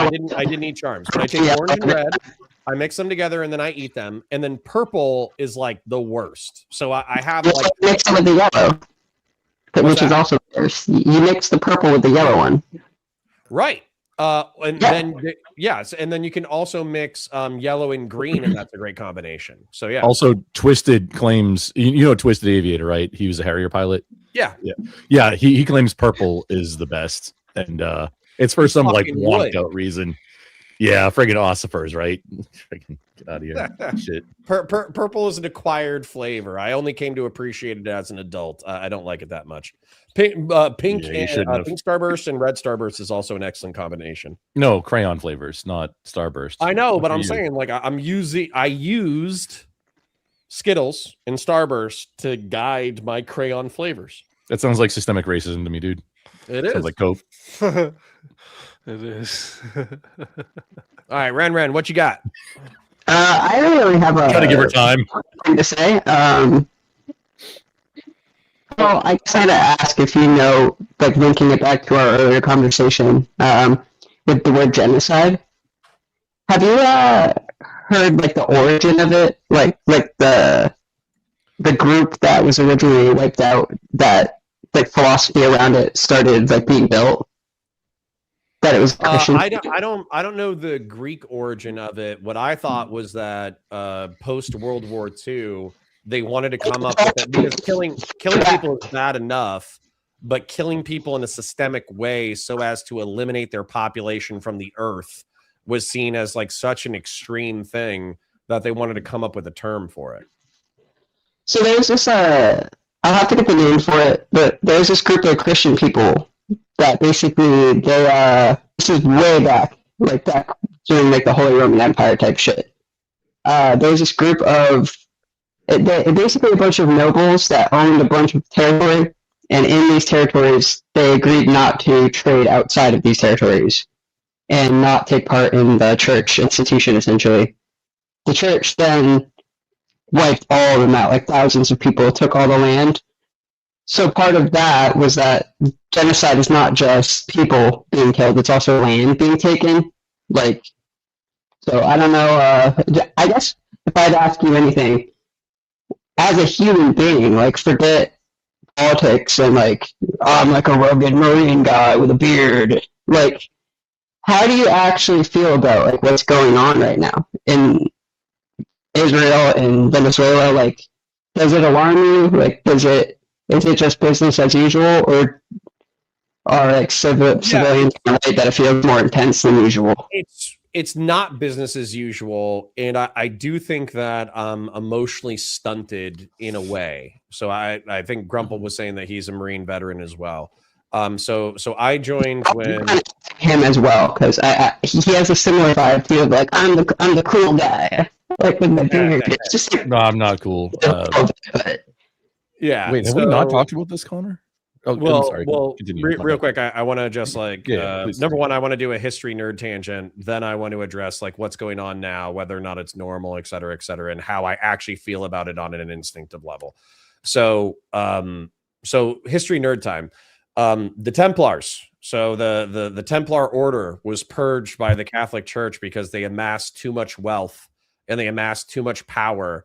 And it's arguable that money, like paper money, was first created during the Crusades, because what you would do as a pilgrim during the Crusades is you would show up with all your worldly possessions, give it for inventory to a Templar or to a, like a hospitalier or some kind of knightly order, and they would issue you a slip with the approximate value of your worldly goods. then you would take the slip to a crusader kingdom like Antioch or Jerusalem or whatever. You would give them the paper slip, and then they would give you coins equivalent to the paper value of the note that you brought. So that's kind of an interesting power struggle that involved a lot of mass slaughter of the Templars towards the end of the medieval era. Yeah, and of course, like genocide oftentimes carries a country. So I've isolated these terms in my mind. State is a government, nation is a people, country is a territory. So of course, genocide oftentimes does involve territorial expansion. How do I feel about shit right now? Well, for shit right now, I think the thing that I don't like about the Venezuelan mission is that there's no specific follow-up. In Panama, we had a follow-up, which is we're going to allow a new government to take control. We're going to let them regain their sovereignty. We're going to have military control of the Panama Canal. Then same thing with like Syria and Lebanon. We had a long-term or Libya, excuse me. We had a long-term strategy, which is effectively depose Muammar Gaddafi and then let the Libyans figure it out. It's been pretty fucked up, but we've done it. And then same thing with Syria. It's like we fucked over the Russians. So there was like this broad geopolitical strategy here, whereas I don't see the follow through in reference to Venezuela. So no, it's not business as usual. It's like watching a pit bull chase a car. That's how I feel about Trump in reference to geopolitics. Is like I'm worried that the dog is going to get hit and or it's going to catch the car and it's going to tear the car to shreds. I don't know what the fuck to do about it. In reference to Israel and Gaza, I feel two ways about it. So the Marine Corps, like I said, I joined it when I was 18. War is, I'm not trying to be like shitty to its participants, but war is like a game at a macro level. You have assets, you have logistics, you have finances, you have technology, you have players like soldiers and Marines and airmen. And so it's this entire game that we play in order to impose our will in the world. And the United States is the best at it. We've been the best at it for like a century. And so with that mastery, there's something cool about it, even though it involves losing human life. But then if I get stoned and I think about how fucked up like war and conflict and violence is, then I become like a total hippie and a pussy. And I feel bad for all the people who get killed in the game. So I probably didn't answer your question, but I guess I would say is like, if I'm sober, I'm sociopathic about it because I understand the mechanics of it. And when I'm stoned, I feel bad for the people who get fucked over by it. Yeah, that fully answers my question. I guess when I watch streamers, it's tough sometimes because you get the representation of like what politics they're representing, but they never really take the time to be like, that aside, like this is how I feel about it personally. Like I agree with what's being done in that it has to be done or it already happened and I can't change it. But like, here's my actual human thoughts. Like you used to do that a lot, like back in like when we were hanging out with Destiny all the time, like 2021. Your streams, you would just go on tangents, like personal tangents. Maybe you're stoned. I don't know. But sometimes you go off. I've been sober for most of my shit. Wait. So what you're saying? I was more human several years ago. Yeah. There's definitely like you definitely don't stop as much anymore to be like insightful about humans involved. Like you did as much. Not a criticism, just something I've noticed with a lot of streamers are like that now. Like it's like Speak is different in a different way. He's more like professional and like he cut all the bull out. Like the Ernie era is over. Which if you know, you know. But like well, I blame you guys. I've been corrupted. So what happened is I tried being human for a really long time, and I'm still human to some degree. But you know, when I was human to Demon Mama, or when I was human to I'm trying to think of like Hans Varkir, or I was human to Pisco, or I was human to Destiny or whatever. Effectively, what they do is they take your humanity and then they punch you in the dick with it. That's what they do. The other day as well. Right. So what I did eventually is I'm sure that I become like acclimated to the space where effectively like I'm ready to have a real conversation. Everything that I say right now is what wants to come out of my mouth. There's not like some Machiavellian extra calculation that's happening right now, but there's an element of performativity. I think weirdly enough, I think Vigilante was the perfect example tonight of a human being who's still a human, who's earnestly expressing his ideas, who isn't trying to win the conversation insofar as he's trying to communicate what he earnestly believes and is actually thinking about what the other person is saying and balancing that about his internal worldview. I still think Vigilante is incredibly human, and I feel like we had a human conversation tonight. But if Vigilante had come at me with the Pisco shit, where he'd been like, I'm going to autistically misinterpret or be obtuse about everything you say for the next 3 hours so we can scream at each other, then I'm ready for that too. Pisco's been insufferable ever since he finished law school. He's Let's just like I'll never deny that, but he does seem to act obtuse on purpose sometimes. Which I'm sorry, Connor. Go ahead, Ren. Do you think Pisco's playing like a new like personality character thing? I know she doesn't do this. I've known him long enough to know that it's a part of his personality, but I do think that he is capable of not being obtuse, and he chooses not to in the debate space because it's advantageous for him to be pedantic and aggressive and not charitable to his rhetorical opponents. Have you ever debated Queenan? Yeah, I unfortunately.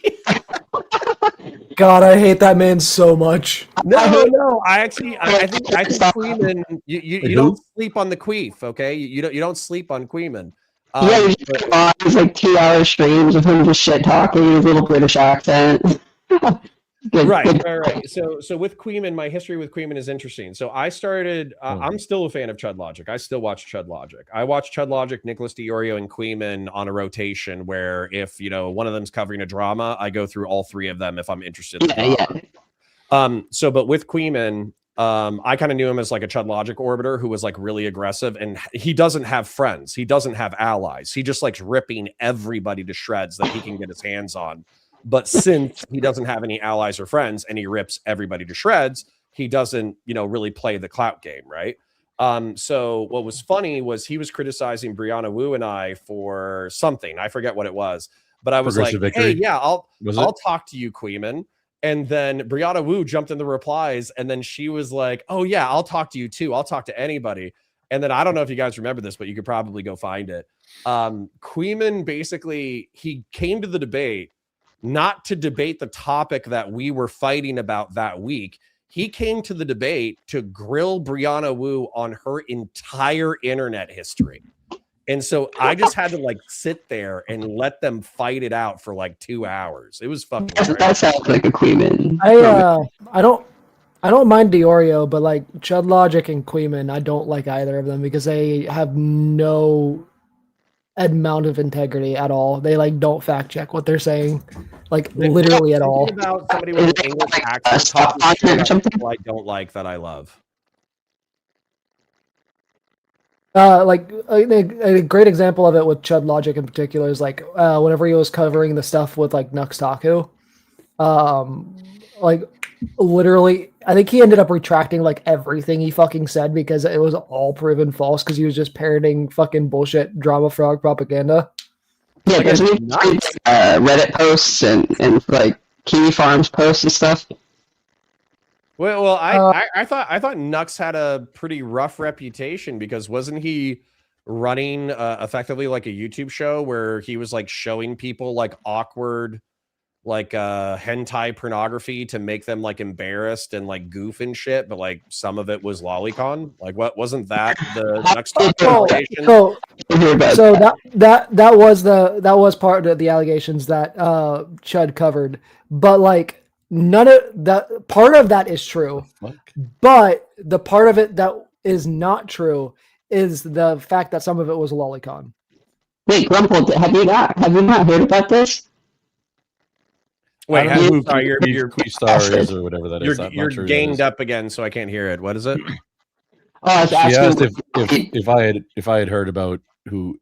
I know Chud is, yeah, we're so like Connor, Vigilante, me, Chud, we all started on Twitch like years ago. Actually, Connor, I'm not sure if I'm thinking back, I'm not sure if we've ever actually spoken before. If I think about it, I mean, you spoke we've been in the same with a level of circles. familiarity, and I encounter a lot of people on panels, so maybe we've been on a panel together at some Yeah, point. I'm trying to remember. I'm not sure. Like I might have spoken out of turn there, but I mean, BattleTech is better than Warhammer, so fight about it, nerd. They just I'm sorry, but Red the Ren. schematics are like 20 years old, so I can't break them down that much. That's fine.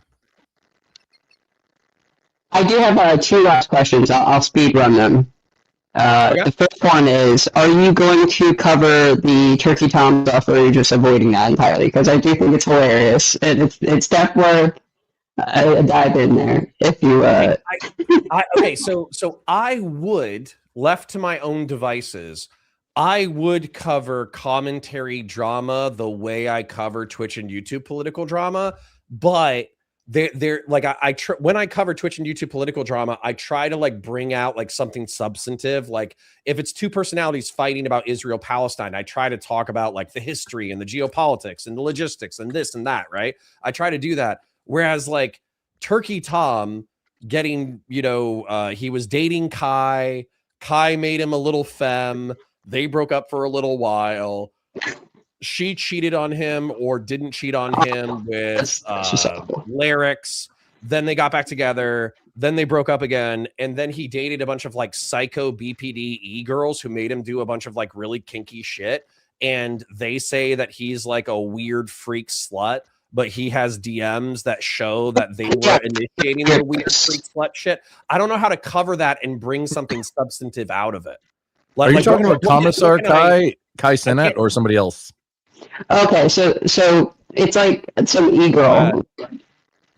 He's not talking about a streamer there. I don't think maybe she was like a game streamer. I don't know, but basically, Turkey Tom, like he said, dated this Kai girl.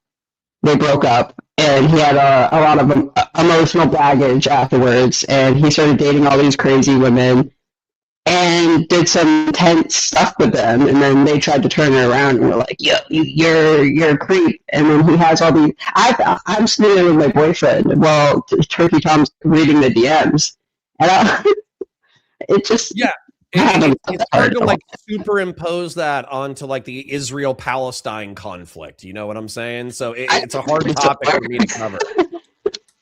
Last question was if hypothetically, I'm volunteering him up here. He never said anything about this. It's just an idea. If there was a Star Wars debate on May the 4th, would you show up? Star Wars debate where? On what? On the 4th. On the 4th? On May the 4th. Oh, like on May the 4th. May the 4th. Yeah, no, I'll be there. So what happened was I've been like a huge 40K guy for a long time, and I always thought Star Wars like had all these kiddie elements that kind of like robbed it of the hardcore shit. But I also know it's incredibly popular. So I've started Counterpoint Sci-Fi and Counterpoint Star Wars in the past couple of months, where I started doing breakdowns on Star Wars and sci-fi the same way that I do for 40K. And I actually kind of like some Star Wars lore because some of it is cringe, but effectively everybody in the galaxy is running around with Warhammer 40K plasma guns. Like blasters are not lasers. No, they're not. They're actually kind of more overpowered than lightsabers in a lot of ways. Yes, and then there's like cool lore, like they have shotguns and traditional Mandalorians. Right? Yeah, they have, and Mandalorians are cool as hell. Mandalorians are fucking amazing. I think that Mando. My bad. I think his. I was going to ask you if you were going to come on May the 4th as well. Yeah, in general, if you have a bunch of Star Wars nerds who want to debate Star Wars for several hours on May the 4th as a celebration, I send me an invite around that time, and I'll be there. Grumpel, you're coming too, right? If we can make it racist. Yeah, man. I can definitely be racist. We're going to have a topic of racism, obviously. No. I know so much like random lore about like Togrutas and Sarians and Wookiees and all these different. I can definitely be racist about random Star Wars races, 100%. Matter of fact, dude, the banking clan, the moon banking clan. Oh, already don't get so started. fucking No, racist. it's That's more racist so than Harry racist. Potter goblins, like the banking goblins. Dude, George I Lucas. got banking. So. It's better. It's better racism. Dude, It's classier I racism. saw a Jewish stand-up comedian that kind of made a point that I thought was crazy. Do you guys remember the do you guys remember the scavenger who enslaved Anakin Skywalker? And you know, basically he like a little fucking floating guy with the wings. The blue dude. Grotto or Watto, I think his name was. Blue. They're Blue little people. cherub, like Cupid looking. Dude, they're fly people. They're born as larvae. They use their noses to, like, you know, That's a proboscis, sir. Let's use correct terminology. Why are they Jewish coded? What was George Lucas trying to say? What the fuck? That's some I wild mean, shit. Who else are you going to get to portray a banker class, sir? At the end of the day, it's like I do think the moon or the mun are like more Jewish than the Watto species, but Watto species being so Jewish coded is they're blue. We gotta remember Coded. George was an old school leftist. so. He's got the closet racism. Sorry, I missed it. I heard old school leftist. That's the only thing I heard. George was an old school leftist. Jorge hell Lucas. Yeah, he was, and he's such a pussy about it too. Where he's like, "Oh yeah, the Soviet Union, they let you make whatever art you want as long as you don't criticize the state." Oh yeah, the you know, Star Wars is an analogy for the Vietnam War. Holy shit, I fucking hate George Lucas so much. I like when he was drunk wearing like an Ewok costume in a golf cart. That was my favorite George Lucas. Hey, which I one? don't even care if it was real. Like, it might have been a parody. I think it was a parody of George Lucas wearing like an Ewok costume, like chilling on long necks in a golf cart, like just ramming into things. Dude, I think that was a parody, but it might not have been. You don't know. You don't know with him. It could have been real. It could have been an actual documentary. So one of the things that I'll definitely be talking about again on May the 4th. So this is just a preview for the May the 4th stream. The thing that I think could actually save Star Wars, obviously I loved Andor, obviously. Well, hold on, I should. No, you said obviously. Let's keep going. Oh no, clip it, ship it. He said obviously he loves Andor. But I want to say the dude watched Andor. Nerd. Right, I know. The a hardcore, like if you guys have ever seen Generation Kill.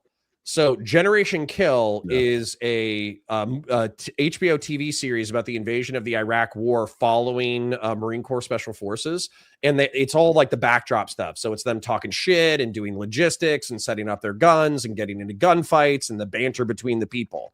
If they did Generation Kill, but it was stormtroopers, that shit would be fucking fire. That'd be amazing. Like the best. What is your what's your opinion of Dave Filoni being the one to take over? I'm scared. And the reason why is because Dave Filoni, I think, is consistently praised for his like command of the lore and for directing like the classic Clone Wars or whatever, or the 3D Clone Wars. But for me, I like the 2D Clone Wars by Genndy Tartakovsky, the guy who did Primal and Samurai Jack. I thought that was the shit. And so everything else kind of pales in comparison compared to the 2D Clone Wars. Wait, who's the guy who played Darth, the voice actor that played Darth Maul that was like, hey, you can't do that because it like the timeline wouldn't have been right and like corrected the Clone Wars cartoon or show? Star Killer or whatever. In the yes. He played in the video game. I have faith, but he has a couple face scars. What's his name? Like he should be in charge of creative direction of yes, 100% agreed with Grumple. Because he's corrected Dave Filoni multiple times. Because Dave Filoni forgot that Anakin had never met General Grievous, and then that dude was like, "Yo, this can't happen because they never met."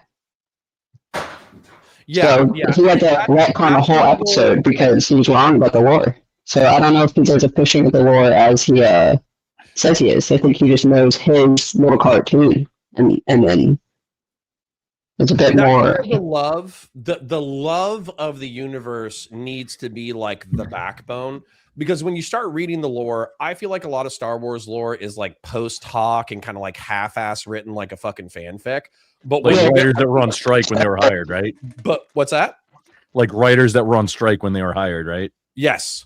But Yeah. Instead of people that but I were in it do for think the that game. there is like a love that you could bring to it. So for instance, like the evolution of the Delta 7 Ether Sprite, which was the fighter that Obi-Wan Kenobi had in the first movie, versus like the Ecta 2 or the Eta 2 Actus Jedi Starfighter in the Clone Wars. If you read the Wikipedias on these like fighters or whatever, they have like lore about their weapons and development and why they were developed and who piloted them and who customized them and all this kind of shit. And some of it is actually like really good and really deep. Well, have you ever opened up those fucking massive like picture encyclopedias that they make?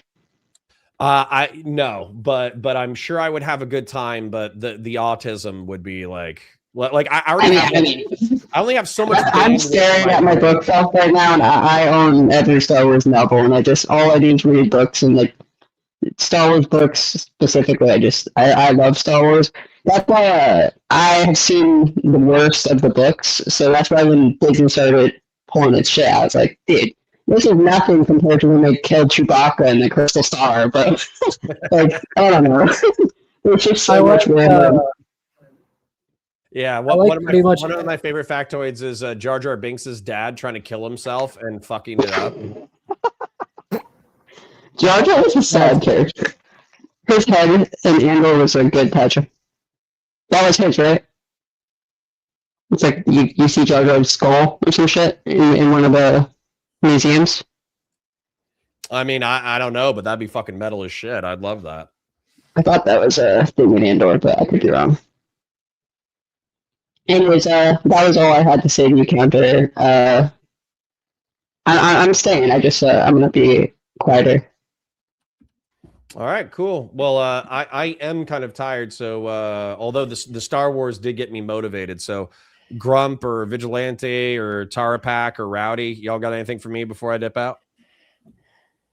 Yeah, if Trump was to do the same thing to Ayatollah Khomeini in Iran right now, would it be justified? Oh, I would I can only get so erect. That would be fucking amazing. Cool beans, cool beans. So hold on. So answering your question earnestly, okay?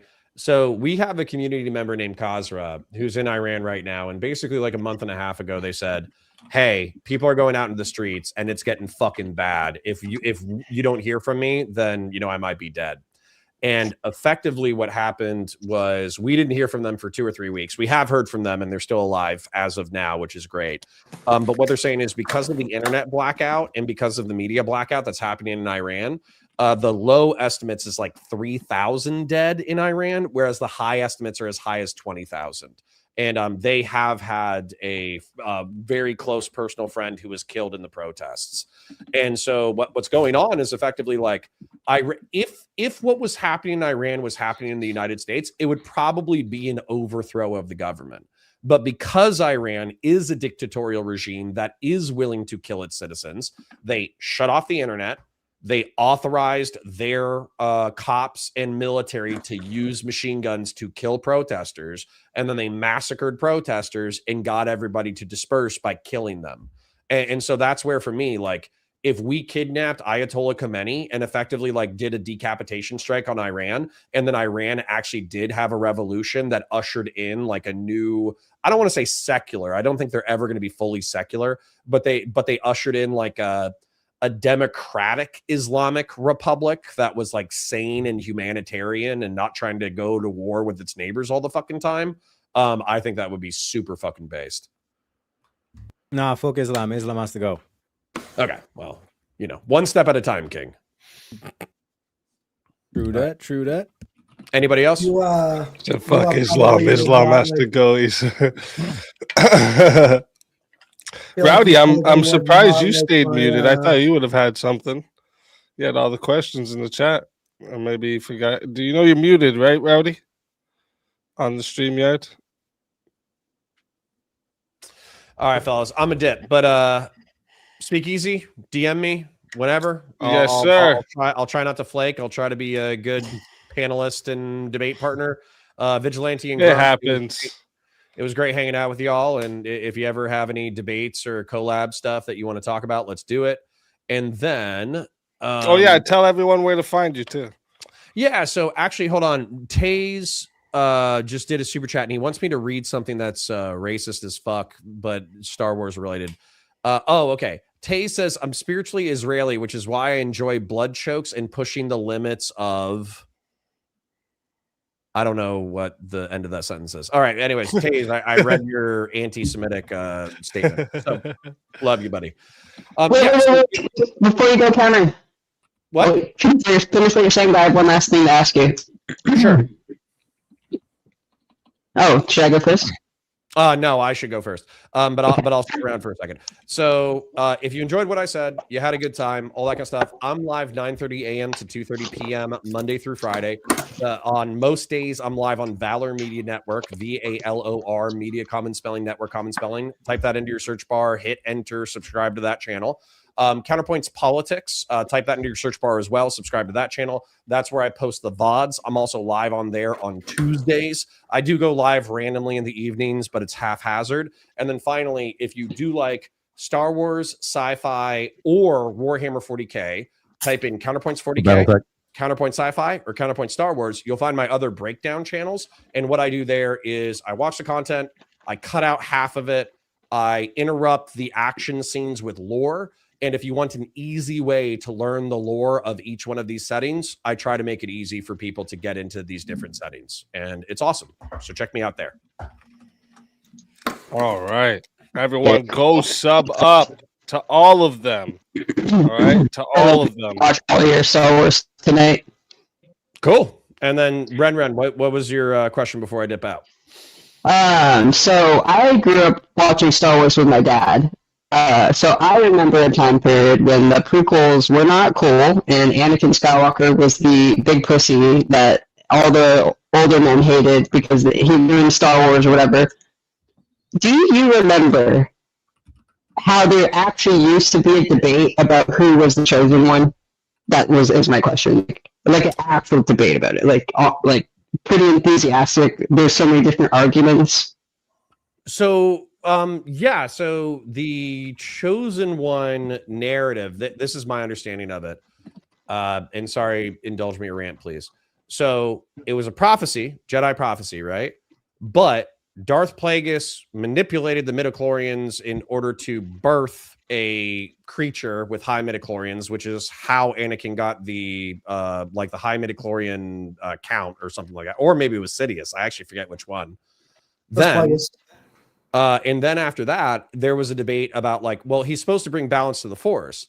Well, the Jedi think that that's going to usher in victory for the Jedi, but that's actually not balance because the dark and the light have to be balanced. So then Anakin fucking up the Jedi was actually part of the prophecy, I suppose. But then there's an argument about the kids, obviously Luke and Leia, being the ultimate fulfillment of the prophecy because they're the ones who ushered in the stabilization of the Force after the chaos of the rule of Darth Sidious. But even then, that's not true either because then you got the Yuuzhan Vong who come in. So, sorry, what's that? I mean, I think the strongest argument for that is that there is no Anakin again to kill the Emperor if there is no Luke. He wasn't going to come back from the dark side without Luke existing, which for me moves it to Luke. But I obviously can't say that because George Lucas just straight up was like, no, it's Anakin. Yeah, but I think you're right. But then even then, so Sam Witwer, the guy we were talking about, who's the lore head, who is the voice actor for Darth Maul, but he also plays he's in the video games. Starkiller. Yeah, who's way too OP, but I also like his lore a lot as well. So Starkiller said that the narrative is like the Jungian meta narrative. So whoever wins is going to predict whoever's going to win next. So if you have a total Jedi victory, then you're going to have a Sith or dark side victory soon thereafter. And that's kind of the cycle. And so the whole point of that is, the Jedi, weirdly enough, in the lore, the Jedi are actually like a misunderstanding of the Force. The original Jedi Order incorporated both light and dark side powers into their shit. But then a civil war amongst the Jedi split dark side and light side factions, which has started a civil war that's lasted 40,000 years of galactic history, something like that. So I'm with you that I think Luke actually fulfills the prophecy. But then once again, once you get into the extended universe, you have shit like the Yuzon Vong. And then you also have like, what is it? You also have the Emperor was militarizing partially to prepare for the Yuzon Vong. So then he's not as big of a bad guy as he used to be because he was preparing for an invasion by non-force sensitive beings. Yeah, the books are something special. And that's the only reason why I don't like Disney, FYI, is it did too much removing and not enough like synthesizing with the old stuff.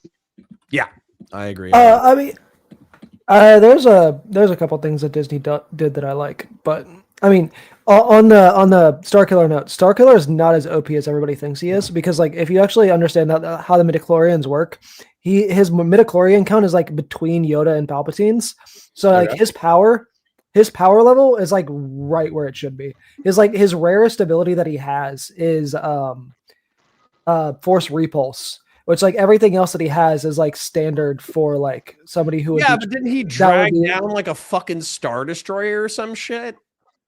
Yeah, but there's been and then you saw Vader struggling to do that in the Obi-Wan show, so it kind of really reinforced how fucking strong Starkiller was. Hold on, is that canon now? Vader wasn't. But Vader it's wasn't not canon now. It's Is not that canon now? But they might be making it pseudo-canon, like bringing it in with the new Ahsoka show. They're like dropping hints for it, so I guess we'll see. From the theory that I've heard is they're gonna basically make Ezra Starkiller.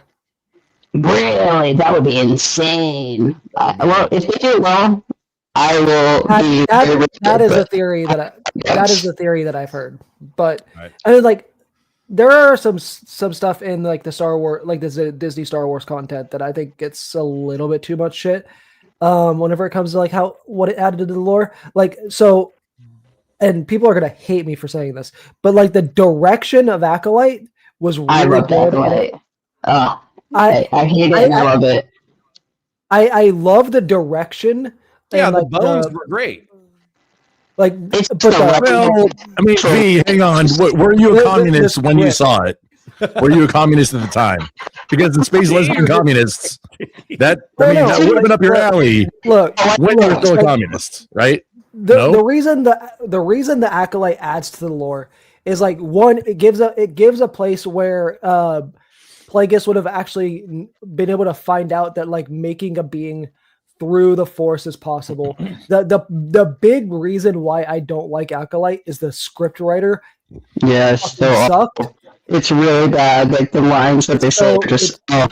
The lines are so bad, but the direction and like.